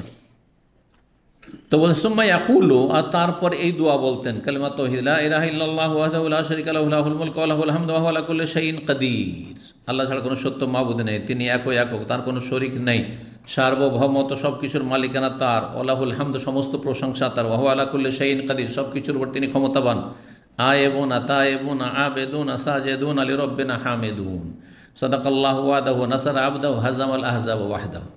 এই তিনটি দোয়া পড়তে কালিমা তৌহিদ, আর তারপর আয়েবুনা মানে রাজেউন, আয়েবুনা মানে আমরা ফিরে আসছি, তায়েবুনা তওবা করছি, আবেদুন আল্লাহর ইবাদত করছি, সাজেদুন আল্লাহকে সেজদা করছি, লিরাব্বিনা হামিদুন রবের প্রশংসা করছি, সাদাকাল্লাহু ওয়াদাহু আল্লাহ তার ওয়াদা প্রতিশ্রুতি সত্য করে দেখিয়েছেন, ওয়ানাসার আব্দ তার বান্দা মুহাম্মদ সাল্লাল্লাহু আলাইহি ওয়াসাল্লামকে সাহায্য করেছেন, ওয়া হাজামাল আহজাব ওয়াহদাহু সমস্ত শত্রু দলকে, হিজবের বহুবচন হচ্ছে আহজাব মানে শত্রু দল, এখানে সমস্ত শত্রু দলকে আল্লাহ রাব্বুল আলামিন একাই পরাস্ত করেছেন, পরাজিত করেছেন। একমাত্র তিনি এক ও একক, জি তিনিই যথেষ্ট সমস্ত অনিষ্ট থেকে রক্ষা করার জন্য। 13 নম্বর অধ্যায় বাবু ইস্তেকবালিল হাজিল কাদেমিনা ওয়াসসালাসা আলা দাবা। এই অধ্যায় হচ্ছে আগমনকারী হাজিদের স্বাগত জানানো সম্পর্কে। যারা হজ করে ফিরে আসছে, তাদেরকে স্বাগত জানানো জায়েজ কিনা? জায়েজ। হজ করে আসছে, আপনি এগিয়ে গ্রামের বাইরে এগিয়ে গেলেন, একটু শহরের বাইরে গেলেন, একটু এগিয়ে স্টেশনে গেলেন, আপনি এয়ারপোর্টে গেলেন, দিয়ে ওখান থেকে স্বাগত জানিয়ে নিয়ে আসা, আহলান ও সাহলান করে জায়েজ। এইরকমই বিদায় করতে যাওয়া তাও জায়েজ। যখন ইস্তেকবাল করা মানে স্বাগত জানানো জায়েজ, তো বিদায় করাও জায়েজ। ওয়াসসালাস আলাদ দাবার, 3 জন ব্যক্তি যদি একটি বাহনের পিঠে চাপে জায়েজ কিনা? জায়েজ, যদি সেই বাহনটি আপনার বহন করার যোগ্যতা রাখে। উটের পিঠে যদি 3 জন চাপে অসুবিধা আছে? অসুবিধা আছে? জায়েজ। কিন্তু যেই পশু, যেই জন্তু মানুষ বহন করার জন্য সার পিঠে যদি চাপে, মহিষের পিঠে চাপলেও চলে, মহিষের পিঠে মানুষ চাপে, কিন্তু কেউ যদি গরুর পিঠে চাপে চলবে না? চলবে না। গরু এই কাজের জন্য পয়দা করা হয়নি, হাদিস রয়েছে। তো গরু কিসের জন্য? চাষাবাদ করার জন্য। হ্যাঁ, চাষাবাদ করার জন্য, গরু পিঠে চাপার জন্য, যে গরুর পিঠে চেপে আপনি সফর করবেন। কিন্তু উটের পিঠে, ঘোড়ার পিঠে, গাধার পিঠে, খচ্চরের পিঠে জায়েজ। কিন্তু উটের পিঠে 3 জন চাপবেন, সেই জন্য আপনি গাধার পিঠেও 3 জন চাপে, চলবে? নাও চলতে পারে, দেখতে হবে। যদি তার কষ্ট হয় তো জায়েজ নাই, কষ্ট হলে ছেলে জায়েজ নাই। তাহলে এখান থেকে ধরে নিতে হবে, আজকাল গাড়ি, যেই গাড়িতে যতটা সিটের ক্যাপাসিটি ততটাই চাপতে হবে, তার বেশি চাপা আইনত দণ্ডনীয়, এবং এটা ঠিকও নয়, গাড়িটার ক্ষতি করবে। নিজের গাড়ি হলে খুব মায়া, কিন্তু পরের গাড়ি হলে অসুবিধা নেই। হ্যাঁ, না, এটা চলবে না। জি, সুযোগ পেয়েছি, যা 3 জন পিছনে চাপবে, অসুবিধা নেই, চেকচাক হবে না, 4 জন চেপে যায়, তাহলে ফ্রিতে 5 টাকা বেঁচে যাবো সেই জন্য। না, মোটেই না, যেটা আইনে বৈধতা আছে সেটাই। এইরকম কেউ যদি ছাগলের উপর চাপে, দুম্বার উপর চাপে, ভেড়ার উপর চাপে, চলবে না? একজন চাপলো জায়েজ নাই, একজন চাপলো জায়েজ নাই, কারণ এই জন্য পয়দা করা হয়নি ওকে। জি, গোশত খাওয়ার জন্য। 1798 নম্বর হাদিস ইবনে আব্বাস রাদিয়াল্লাহু তাআলা বলছেন, লাম্মা কাদিমা রাসূলুল্লাহ মক্কা, রাসূলুল্লাহ যখন মক্কায় আসলেন, ইস্তাকবালাউ উগাইলামাতু বানি আব্দুল মুত্তালিব বংশের কিছু কিশোররা নবী সাল্লাল্লাহু আলাইহি সাল্লামকে স্বাগত জানালো। কিশোর, এই 10 বছর 12 বছরের এইসব কিশোরগুলো। ফাহামালা ওয়াহিদান বাইনা ইয়াদি ওয়া আখার খালফাহু, যখন এরা ছিল 2 জন, তাদের একজনকে সামনে বসিয়ে নিলেন নবী সাল্লাল্লাহু আলাইহি ওয়াসাল্লাম, আর একজনকে পিছনে। তাহলে এক উটের পিঠে কয়জন বসলেন? 3 জন। উটের পিঠে 3 জন, অসুবিধা নেই। 3 জনে যে 4 জন হইলেও হয়তো অসুবিধা নেই, কিন্তু আপনার ঘোড়ার পিঠে চাপলে, খচ্চরের পিঠে চাপলে দেখতে হবে যে ঘোড়াটা, হ্যাঁ 2 জন ঠিক আছে ঘোড়ার পিঠে, কিন্তু 3 জন না। বা 3 জন ঘোড়ার পিঠে চলতে পারে, কিন্তু সেটা গাধা বা খচ্চর বা কমজোর, সেটা চলবে না। জি, এরকম সাইকেল আপনাকে দেখতে হবে, যেমন সাইকেল, ধরুন বাইসাইকেল, সামনে একজন, আপনি চড়ে আছেন, পেছনে একজন, আর সাইকেল 12টা বাস্ট হয়ে গেল সাথে সাথে, পাঞ্চা না, এটা চলবে না আপনার। জি, নিজের বিবেককে কাজে লাগাইতে হবে। 14 নম্বর অধ্যায়ে বলছেন বাবুল কদুম বিল গাদাত। এই অধ্যায় হচ্ছে সকালবেলা বাড়িতে আসা। সকালে আসতে পারেন, বিকালে আসতে পারেন, কিন্তু রাতের অন্ধকারে আসা ঠিক নয়, যদি আগে থেকে জানানো না থাকে, যোগাযোগ না থাকে। যেই যুগে যোগাযোগ ব্যবস্থা ছিল, সেই যুগে রাতের অন্ধকারে আসা নিষেধ। বাড়িতে সন্ধ্যা হয়ে গেছে, হ্যাঁ ধরেন রাত এশা কাছে গেছে, অথবা মাগরিব হয়ে গেছে, এখন গেলে হঠাৎ করে গিয়ে পৌঁছবেন, আপনার স্ত্রী কী অবস্থায় থাকে না থাকে, পরিষ্কার পরিচ্ছন্নতা হয়তো নেই, সেটা অরুচির কারণ হইতে পারে, সম্পর্কে ফাটল ধরতে পারে, অথবা আপনার ভুল বোঝাবুঝি হইতে পারে, তারপরে অনেকের চরিত্র খারাপ হইতে পারে। হ্যাঁ, আপনি সেই সময় চলে যাবেন হঠাৎ করে, আগে থেকে জানানো থাকতে হবে। সবার ইমান তো একই রকম না, যদি এটা হয়তো সাধারণত এরকমটা হয় না, যদি আল্লাহর ভয় থাকে তাহলে, কিন্তু তারপর সতর্কতা অবলম্বন করতে হবে। অনেক সময় ধরেন ওর মাহারামে কোনো পুরুষ বাড়িতে আসতে পারে না, বাড়িতে প্রয়োজন মাহারাম পুরুষ ভাই, কিন্তু ভাই বাড়িতে আছে রাতের অন্ধকারে, শয়তান আপনার মগজে শয়তানি কথা ঢুকিয়ে দিতে পারে না যে রাতে এসার সময় ওর ভাই কেনা বাড়িতে কোনো পুরুষ নেই, ঠিক আছে না? শয়তান আপনাকে পথভ্রষ্ট করতে পারে, কুধারণা দিয়ে দিতে পারে। আর যে আসল বিষয়টি রয়েছে লেকাই তামতাস্তাহিদ্দাল মগিবাত, রাতে কেন তোমরা প্রবেশ করবে না জানিয়ে, যাতে করে যেই মহিলা কার জন্য সাজবে, কার জন্য সে পরিপাটি করবে, স্বামীর জন্য, স্বামী নেই বাড়িতে, স্বামী যখন আসার খবর পাবে তখন সে তার চুলগুলি চিরুনি করবে, একটু সাজবে, লেখাইতাম সাথে সাইসা বিক্ষিপ্ত চুলগুলি যেন সুন্দর করে নেয়। অতাস্তাহেদাল মগিবা, দীর্ঘদিন স্বামী নেই, হয়তো তার অপ্রয়োজনীয় চুল, বগলের চুল বড় হয়ে আছে, পশম নাভির নিচের পশম বড় হয়ে আছে, থাকতে পারে না, সে পরিষ্কার পরিচ্ছন্ন হয়েছে, স্বামীর জন্য প্রস্তুত হবে। জি, শরীরে দুর্গন্ধ আছে, আতর সুগন্ধি লাগায়নি, আমি আসবো আতর সুগন্ধি লাগাবো আমি একটি, এই জন্য নবী সাল্লাল্লাহু রাতের অন্ধকারে যেতে নিষেধ করেছেন। কিন্তু আজকাল আলহামদুলিল্লাহ যোগাযোগ মাধ্যম রয়েছে, সুতরাং রাতে 12টা, 1টা, 2টো, 3টাতেও যদি যান, কিন্তু আপনারা জানছে যে হ্যাঁ আজকে এতটার সময় পৌঁছিব, তাহলে ঠিক আছে। জানা না থাকলে মোটেই যাওয়া জায়েজ নয়। আপনি গিয়ে সন্ধ্যা হয়ে গেছে, আপনি আশেপাশে যে কাছের শহর আছে সেখানে অবস্থান করে সকালবেলা যাবেন। নবী সাল্লাল্লাহু হয় সকালে এসছেন, আর না হলে বিকেলে এসছেন, সন্ধ্যা পর্যন্ত অসুবিধা নেই। 1799 নম্বর হাদিস বর্ণনা করছে ইবনে ওমর রাদিয়াল্লাহু তাআলা আনহু বলছেন, আন্না রাসূলুল্লাহ সাল্লাল্লাহু আলাইহি ওয়াসাল্লাম কানা ইযা খারাজা ইলা মক্কা, রাসূলুল্লাহ সাল্লাল্লাহু আলাইহি ওয়াসাল্লাম যখন মক্কায় বেরোতেন, ইউসাল্লি ফি মসজিদিশ শাজারা, গাছওয়ালা মসজিদে সালাত আদায় করতেন। গাছওয়ালা মসজিদ মানে জুলহুলাইফার মসজিদ, ওখানে একটি বড় গাছ ছিল, ওই মসজিদ ওই জায়গায়, তখন মসজিদ ছিল না কিন্তু ওই জায়গায় মসজিদের জায়গায়, সেই জন্য মসজিদুশ শাজার বলেছে, পরে মসজিদ হয়ে গেছিল তখনই সাহাবা কেরামদের আমলে। ওয়াইদা রাজা, যখন ফিরে আসতেন, সাল্লা বিজুল হলে, ওই জিলহুলাইফাতে এসে আবার সালাত আদায় করতেন, বেবাতনিল ওয়াদি, উপত্যকার মধ্যবর্তী স্থলে, ওর কাছে গাছের পাশে, আশেপাশে একটু নিচু জায়গাতে, ও বাতা, এবং সেখানে রাত যাপন করতেন। সন্ধ্যায় পৌঁছেছেন, সন্ধ্যাবেলা আর মদিনা ঢুকতেন না, 10 কিলোমিটার মাত্র, রাতের অন্ধকারে স্ত্রীদের কাছে যেতেন না, সেখানে রাত কাটাতেন, রাত যাপন করতেন, হাত্তা ইউসবাহ, সকাল পর্যন্ত, সকালবেলা তখন যেতেন। 15 নম্বর অধ্যায় বলছেন বাবু দখুল বিল আশি, এই অধ্যায় হচ্ছে বাড়িতে প্রবেশ করা বৈকালবেলা, বৈকাল থেকে শুরু করে সূর্য ডুবা পর্যন্ত, এই পর্যন্ত অসুবিধা নেই। একটু তো অন্ধকার হয়েছে, এসা পর্যন্ত কিন্তু মানুষের আসা যাওয়া লেগে আছে, এসা পর্যন্ত মানুষের বাড়ি আসা যাওয়া লেগে থাকে, তাহলে হয়তো অসুবিধা নেই। কিন্তু যদি এসা পরে যান, আর একটা ক্ষতির দিক আছে, এসা পরে হঠাৎ করে আপনি বাড়িতে ঢুকছেন, আপনার স্ত্রী আপনাকে চোর বা ডাকাত বলে অস্ত্র দিয়ে আঘাত করতে পারে না, যান বাঁচাবার জন্য, ইজ্জত আবরু বাঁচাবার জন্য করতে পারে, এই দুর্ঘটনার শিকার হইতে পারেন, আপনি কী করবেন তখন? আপনি বহু হিকমত রয়েছেন নবী সাল্লাল্লাহু আলাইহি ওয়াসাল্লামের কথাতে। যে তো বিভিন্ন কারণে রাতের অন্ধকারে স্ত্রীকে না জানিয়ে বাড়িতে যাওয়া নিষেধ। স্ত্রী কেন, আপনার বাপ মাকে না জানিয়ে বাড়িতে যাওয়া নিষেধ। একসময় চুরি ডাকাত আমাদের দিকে অনেক বেশি হইতো, রাতে অন্ধকারে যদি কেউ চলে যায় তাহলে আগে থেকে অস্ত্র নিয়ে প্রস্তুত থাকতো বাড়িওয়ালা, ঠিক না? আর যদি দেখতে সন্ধ্যায় কি জানি নিজের মায়ের পেটের ভাই, কিন্তু চিনতে পারেনি, মনে হচ্ছে চোর বা ডাকাত, দিল একবারে আঘাত করে, হতে পারে। সতর্ক সাবধান, না জানিয়ে কেউ প্রবেশ করবেন না এইভাবে রাতের অন্ধকারে বাড়িতে।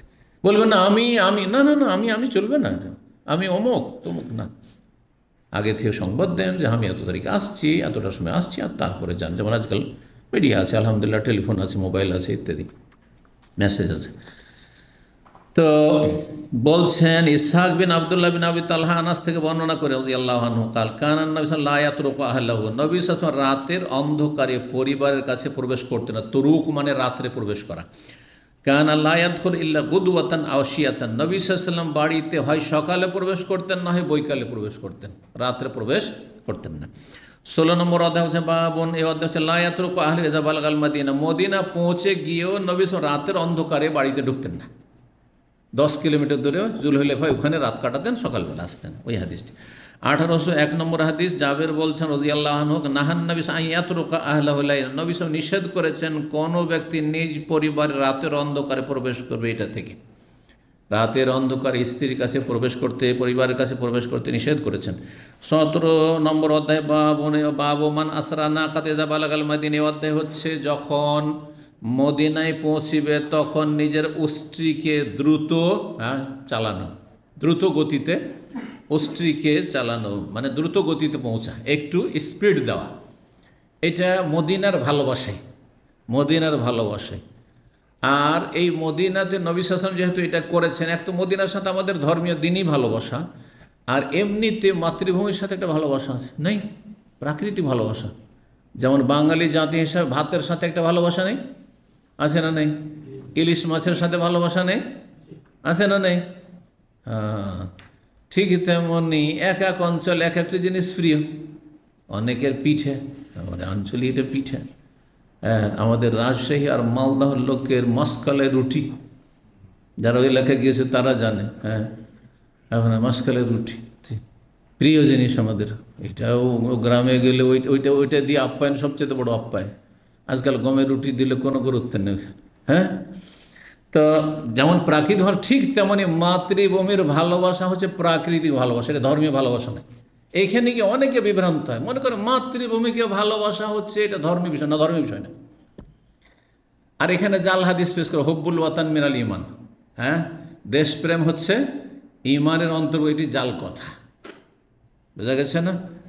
ইমানের জন্য, ইমানের খাতিরে যদি নেকির আসে ভালোবাসতে হয় তো মক্কা মদিনাকে ভালোবাসতে হয়, হারমাইন শরীফেনকে। আর বাকি প্রাকৃতিক ভালোবাসা মাতৃভূমিকে জায়েজ। আর মাতৃভূমির সম্পর্ক বর্ডারের সাথে না, তার চাইতে বেশি সম্পর্ক আপনার গ্রামের সাথে, আপনার যে জন্মস্থানের সাথে, যেখানে আপনার জন্ম হয়েছে। আমি যেখানে জন্মেছি সেই ডিস্ট্রিক্ট কখন ছেড়ে দিয়ে চলে এসেছি, তারপরে কত জায়গায় থাকলাম, যতদিন জন্মের পরে কয়টা বছর থেকেছি, তারপরে তো সারা জীবন মাদ্রাসায় থাকলাম, তারপরে তো ইউনিভার্সিটি থাকলাম, তারপরে তো আপনার সৌদি আরবে 35 বছর। তো তারপরে ওই যেইখানে যে এলাকায় জন্মেছি তার সাথে একটা ভালোবাসা প্রাকৃতিক এমন আছে যেটা অন্য জায়গার সাথে ভালোবাসা নেই, ঠিক না? আপনার বাড়ি হচ্ছে সিলেট, আপনার কি ভালোবাসা? সিলেটে হয়তো 10টা বছরই থেকেছেন, কিন্তু 30 বছরও যদি আপনি চিটাগাঙে থাকেন, সেই ভালোবাসা হবে নাকি? এটার নাম হচ্ছে প্রাকৃতিক ভালোবাসা। প্রাকৃতিক ভালোবাসা, এটা ধর্মীয় ভালোবাসা নয়। যারা ধর্মীয় ভালোবাসা বলেছে তারা পথভ্রষ্ট, না, মোটেই না। এটা তাদের মধ্যে জাতীয়তার রোগ আছে, না না, এটা আমাদের ধর্মীয় বিষয় না, সুতরাং এটা জাতীয়তার বিষয় নয়। জি, আমরা আল্লাহকে ভালোবাসি, রসুলকে ভালোবাসি, দিনকে ভালোবাসি, আর দিনের পবিত্র স্থানগুলি যে 3টি পৃথিবীতে রয়েছে সেগুলিকে ভালোবাসি। আর তারপরে যে যেখানে মমিন মমিনাত আছে, যে যত বেশি আল্লাহ আল্লাহ পরেজ তাকে তত বেশি ভালোবাসি। জি, তো যাই হোক, 1802 নম্বর হাদিস আনাস রাদিয়াল্লাহু তাআলা আনহু থেকে হুমায়দ বর্ণনা করেছেন তাবেঈ। আনাস বলেন, কানান নবী কাদিমা মিন সাফারিন, নবী সাল্লাল্লাহু আলাইহি ওয়াসাল্লাম যখন সফর থেকে আসতেন, ফাআবসারা দারাজাতিল মদিনা, মদিনার যখন উঁচু রাস্তাগুলি বা উঁচু জায়গাগুলি দেখতে পেতেন, উঁচা নিচা হয়েছে তো মদিনা শহর, আরব দেশের অধিকাংশ জায়গাগুলো উঁচা নিচা, তো নিচু জায়গা থেকে উঁচু জায়গাগুলো যখন দেখতে পেতেন, আউদা না কাত, তখন তার উষ্ট্রীকে দ্রুত চালাতেন, স্পিড দিতেন। ওয়াইন কানা দাব্বা হাররাকা, আর যদি অন্য কোনো বাহন হইতো, ধরেন উটের পিঠে না, তিনি ঘোড়ার পিঠে আছেন, অথবা গাধা বা খচ্চরের পিঠে আছেন, তখন তাকে কি করতেন? তাড়া দিতেন। অন্য জীবজন্তুকে কি করা যায়? ঘোড়াকে, তারপরে গাধাকে, খচ্চরকে তাড়ানো যায়, কিন্তু উট এত বড় জন্তু, তাকে তাড়ানো না, দ্রুত চালাতেন। এই জন্য শব্দের পার্থক্য করেছেন এখানে। ইমাম আবু আব্দুল্লাহ বুখারী বলছেন, জাদার হারিস বিন উমাইর আন হুমায়দ হাররাকাহা মিন হুব্বিহা, কেন তিনি তাড়া দিতেন বাহনকে একটু স্পিডে, দ্রুত, মিন হুব্বিহা, মদিনার ভালোবাসায়, মদিনার ভালোবাসায়। নিজের গ্রামটা যখন দেখেছেন, নিজের বাড়িটা যখন দেখতে পাচ্ছেন আপনি ওই গাছের ফাঁকে, তখন মনটা আরও ছুটেছে, কখন বাড়িতে ঢুকবো, কখন গ্রামে ঢুকবো, এই যে একটা ভালোবাসা। জি, আর বিশেষ করে মদিনার ভালোবাসা, এই জন্য যদি মদিনা মক্কা ঢোকার ক্ষেত্রে কেউ দ্রুত সেখানে গিয়ে রাস্তাঘাট ফাঁকা আছে দ্রুত তাড়াতাড়ি করে পৌঁছে, তাহলে কোনো দোষের কথা নাই। 18 নম্বর অধ্যায় বলছেন একটি আয়াতের তাফসীর এবং সানা নজুল। বাবু কৌলিল্লাহ তাআলা, এই অধ্যায় হচ্ছে মহান আল্লাহ এই বাণীর তফসির সম্পর্কে আর সানা নজুল সম্পর্কে। ওয়াতুল বয়ুতা মিন আবওয়াবিহা, তোমরা বাড়িতে প্রবেশ করবে সদর দরজা দিয়ে। যেটা সদর দরজা বুঝেন তো, বলেন তো? হ্যাঁ, যেটা মেন দরজা, মেন সদর দরজা, মেন ইংলিশটা বুঝছে কিন্তু সদর আরে ভাই, সদর ঘাট যখন বুঝেন তো সদর দরজা তো বুঝবেন আপনি। হ্যাঁ, সদর আর মফসল। তো জাহিলি যুগের লোকেরা কি করতো, তারা বাড়ি থেকে যখন বের হইতো তখন সদর দরজাতে বের হইতো, আর যখন আসতো তখন বাড়ির পেছন দিকে মফসল দরজাতে ঢুকতো। আর কেউ যদি সদর দরজায় ঢুকে গেছে তো তার দোষ চর্চা করতো, দেখো দেখো দেখো, যেন সে দোষের কাজ করে দিয়েছে। হ্যাঁ, তো এই মর্মে হাদিস রয়েছে। 1803 নম্বর হাদিস বর্ণনা করেছেন বারা বিন আযিব রাদিয়াল্লাহু তাআলা আনহু, বলছেন নাযালাত হাযিহিল আয়া ফিনা, এই আয়াত আমাদের সম্পর্কে নাযিল হয়েছে, মানে আনসারীদের সম্পর্কে। তিনি আনসার বংশের ছিলেন। কানাতিল আনসারী ইযা হাজ্জু, আনসারীরা যখন হজ করতো জাহিলিয়াতের যুগে, হ্যাঁ, নবী সাল্লাল্লাহু আলাইহি ওয়াসাল্লামের আগে, ফাজাউ, বাড়িতে যখন আসতো, লাম ইয়াদখুলু মিন কিবালি আবওয়াবি বুয়ুতিহিম, বাড়ির সদর দরজার দিক থেকে তারা প্রবেশ করতো না। হজ করে এসছে, বাড়ির পেছন দিক থেকে লুকিয়ে লুকিয়ে ঢুকতে হবে। ওয়ালাকিমিনি জহুরিহা, বাড়ির পেছন দিক থেকে তারা ঢুকতো। ফাজা রাজুল মিনান আনসার, জনক আনসারি ব্যক্তি আসলো হজ থেকে, ফাদাখালা মিন কিবালি বাবি, এসে তার সদর দরজা দিয়ে বাড়িতে ঢুকে গেছে। আর গ্রামবাসী আশেপাশে যারাই তাকে দেখেছিল, তারা ফাঁকা আন্নাহু ওইয়েরা বেজালেখা, এর ওপর লোকেরা দোষারোপ করা শুরু করলো। হ্যাঁ, আইবের বিষয় দোষ চর্চা করা শুরু করলো, দেখো দেখো লোকটা কি কাজ করেছে। জি, আজকাল কিছু আমাদের দেশে অনইসলামিক সামাজিকতা আছে, যদি ওইটা না করেন, দেখো দেখো কী করলো দেখো না, হ্যাঁ, মনে হচ্ছে কত বড় কবিরা গুনাহ করে দিয়েছে। তখন আয়াত নাজেল হয়ে গেল। তাহলে ইসলামের যুগে এসে তিনি ভাবলেন যেগুলো আমরা জাহিলি যুগে করতাম। সবাই তো আর পরিবর্তন চায় না, কিন্তু কিছু লোক আছে তাড়াতাড়ি পরিবর্তন চায়। তো এই আনসারি পরিবর্তন চাইছিলেন, যেগুলো জাহিলি যুগে করতাম, বাড়ির পেছন দিক দিয়ে ঢুকতাম, সদর দরজায় ঢুকে গেছে। আর মানুষের যে মগজে ঢুকে আছে ওই জাহিলি যুগের আপনার পরম্পরা, রীতিনীতি, কুপ্রথা, সেই মোতাবেক তার দোষ চর্চা করা শুরু করেছে। তখন আয়াত নাজেল হল, লাইসাল বিররু বিআন তাতুল বুয়ুতা মিন যুহুরিহা, নেকির বিষয় এটা নয় যে তোমরা বাড়ির পেছন থেকে প্রবেশ করবে, ওয়ালাকিন্নাল বিররা মানিত্তাকা, তবে সত্যিকারের নেকি হচ্ছে আল্লাহ ভীরুতা, আল্লাহকে ভয় করে, এটা নেকির কাজ। ওয়াতুল বুয়ুতা মিন আবওয়াবিহা, বাড়ির তোমরা প্রবেশ করে স্বাভাবিক তোমাদের সদর দরজা দিয়ে, সেই দরজা সবাই চিনে, সেই দরজাতে ঢুকো। জি, সূরা বাকারা আয়াত নম্বর 189। আমরা যেহেতু অধ্যায়টা শেষ করতে যাচ্ছি ওমরার, সেজন্য এটা শেষ করিনি। 19 নম্বর অধ্যায় হচ্ছে বাবুন আস-সাফারু কিতআতুম মিনাল আযাব। এই অধ্যায় হচ্ছে যে সফর হচ্ছে আযাবের একটি অংশ, এই জন্য শখ করে কেউ সফর করবেন না। শখ করে সফর করা, ইচ্ছাই আমোদ ফুর্তির সফর করার না, জরুরি হয়েছে, যেতে হবে, প্রয়োজন, ব্যবসা বাণিজ্য, এই জন্য সফর করেন। এই প্রবাস কষ্ট, যতই ভালো খান না কেন আর যতই ভালো রুমে থাকেন, কষ্ট না, এই জন্য শখ করে কেউ থাকবেন। আর্থিক সচ্ছলতা আছে, যথেষ্ট আছে, আলহামদুলিল্লাহ হয়ে গেছে, করার মতো মোটামুটি একটা কিছু করতে পারবো, চলে যায় দেশ। জি, যে কোনো সফর আর কি, প্রবাস হোক অথবা অন্য কোনো সফর। 1804 নম্বর হাদিস, আবু হুরায়রা রাদিয়াল্লাহু তাআলা বলছেন, নবী সাল্লাল্লাহু আলাইহি ওয়াসাল্লাম বর্ণনা করে, কাল নবী সাল্লাল্লাহু আলাইহি ওয়াসাল্লাম বলেন, আস-সাফারু কিতআতুম মিনাল আযাব, সফর হচ্ছে আযাবের একটি অংশ, টুকরো। ইয়ামনাউ আহাদাকুম তাআমাহু ওয়া শারাবাহু ওয়া নাওমাহু, সফর মানুষকে বাধাগ্রস্ত করে তার পানাহার থেকে আর তার নিদ্রা থেকে। সফরে গেলে ভালো ঘুম হয় না, সফরে গেলে ভালো খাবার দাবার মন মোতাবেক পাওয়া যায় না, না, মোটেই পাওয়া যায় না। আর এত সুন্দর 5 স্টার হোটেলে থেকেও ঘুম আসে না। কোনো রকম করে যখন দেখছি একেবারে উপায় নেই, এখন ঘুম নিস্তেজ, তখন 2 ঘন্টা ঘুম আবাট করে জেগে গেলাম। এত সুন্দর বিছানা, নিজের বাসা তো ওইরকম বিছানা নেই, তারপরে কেন ঘুম আসে না ওখানে, বোঝা গেছে। বিশেষ করে আমার তো এরকমই হয়, বাইরে কত ঘুম আসবে, নিজের বিছানা আসলে, কারণ এটা মাপা বালিশ, কতটা উঁচা আমার বালিশ থাকবে, আর ওখানে গিয়ে কোনটা উঁচা, কোনটা বেশি নরম, কোনটা বেশি শক্ত, হ্যাঁ, এই ঢুকে যাচ্ছে, হ্যাঁ, অশান্তি। খাওয়া দাওয়া যতই হোক না কেন, না, মোটেই না।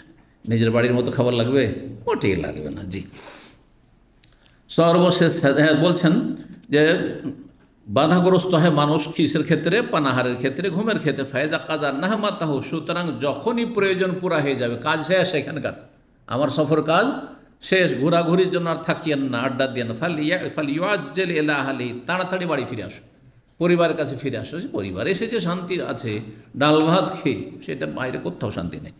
20 নম্বর অধ্যায় সর্বশেষ, বাবুল মুসাফির ইযা জাদ্দা বিহি সাইর ওয়া ইউআজ্জিলু ইলা আহলিহি। এই অধ্যায় হচ্ছে মুসাফিরের যদি কোথাও তাড়া থাকে, তাড়াতাড়ি সফর করতে হচ্ছে, আমাকে দ্রুত যেতে হবে, তাহলে কি ওয়া ইউআজ্জিলু ইলা নিজের পরিবারকে আসার জন্য তাড়াতাড়ি করবে।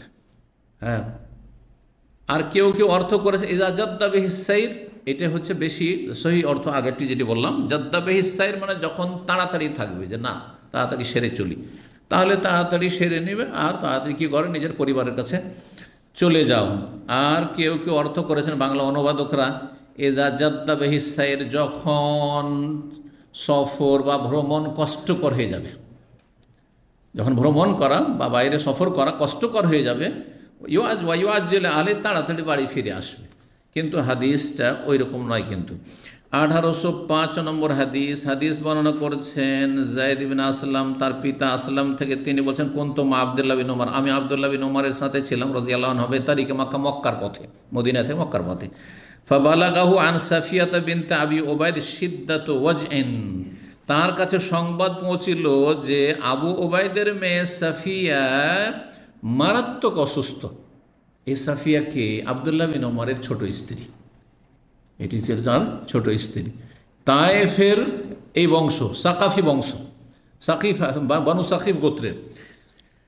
তো তার স্ত্রী মারাত্মক অসুস্থ, এমনকি আরেকটু এগিয়ে যাওয়ার পরে অন্য হাদিস, আমরা কসরের অধ্যায় পড়েছি হাদিসটি, যে তার কাছে খবর পৌঁছিল যে সাফিয়া মারাই গিয়েছে।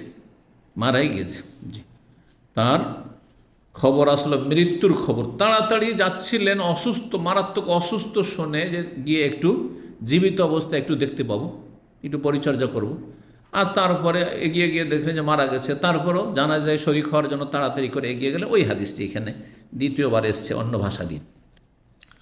বলছেন এই অবস্থায় যখন তিনি যাচ্ছেন, আসরা আসাইরা, দ্রুত চললেন তিনি, হাত্তা ইযা কানা বাদা গরুবিশ শাফাকে, এমনকি পশ্চিম আকাশের লাল আভাও ডুবে গেল, সূর্য ডুবে মাগরিব হয়ে গেছে, অন্ধকার হয়ে গেল, পশ্চিম দিকে যে লাল আভা সেটাও ডুবে গেল, মাগরিব পড়েননি। মাগরিব তিনি পড়লেন না, সফরে যেহেতু চলন্ত অবস্থায় আছেন আর দ্রুত তাকে যেতে হচ্ছে। তারপরে রাতের অন্ধকার হয়ে, মানে এশার টাইম হয়ে গেল, পশ্চিম আকাশের লাল আভা ডুবে যাওয়া মানে কি এশার টাইম হয়ে যাওয়া, এশার অবলক্ত হওয়া। এটা হইতে মোটামুটি 1.25 ঘন্টা লাগে, 1 ঘন্টা 14-15 মিনিট লাগে। নাজাল, তারপরে নামলেন, ফাসাল্লাল মাগরিব পড়লেন, ওয়াল আতামা, আর এশা, আতামা এশাকে বলা, পড়লেন, জামা বাইন, দুটোকে একত্রিত করলেন, এশা 2 আর মাগরিব 3 পড়লেন।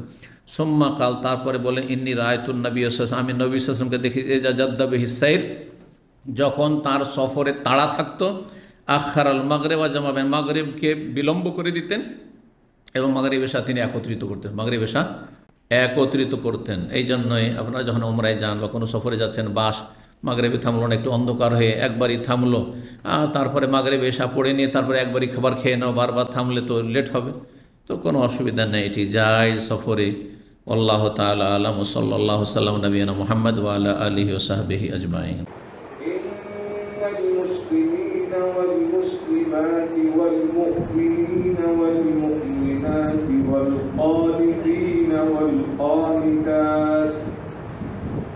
والقانتين والقانتات والصادقين والصادقات والصابرين والصابرات والخاشعين والخاشعات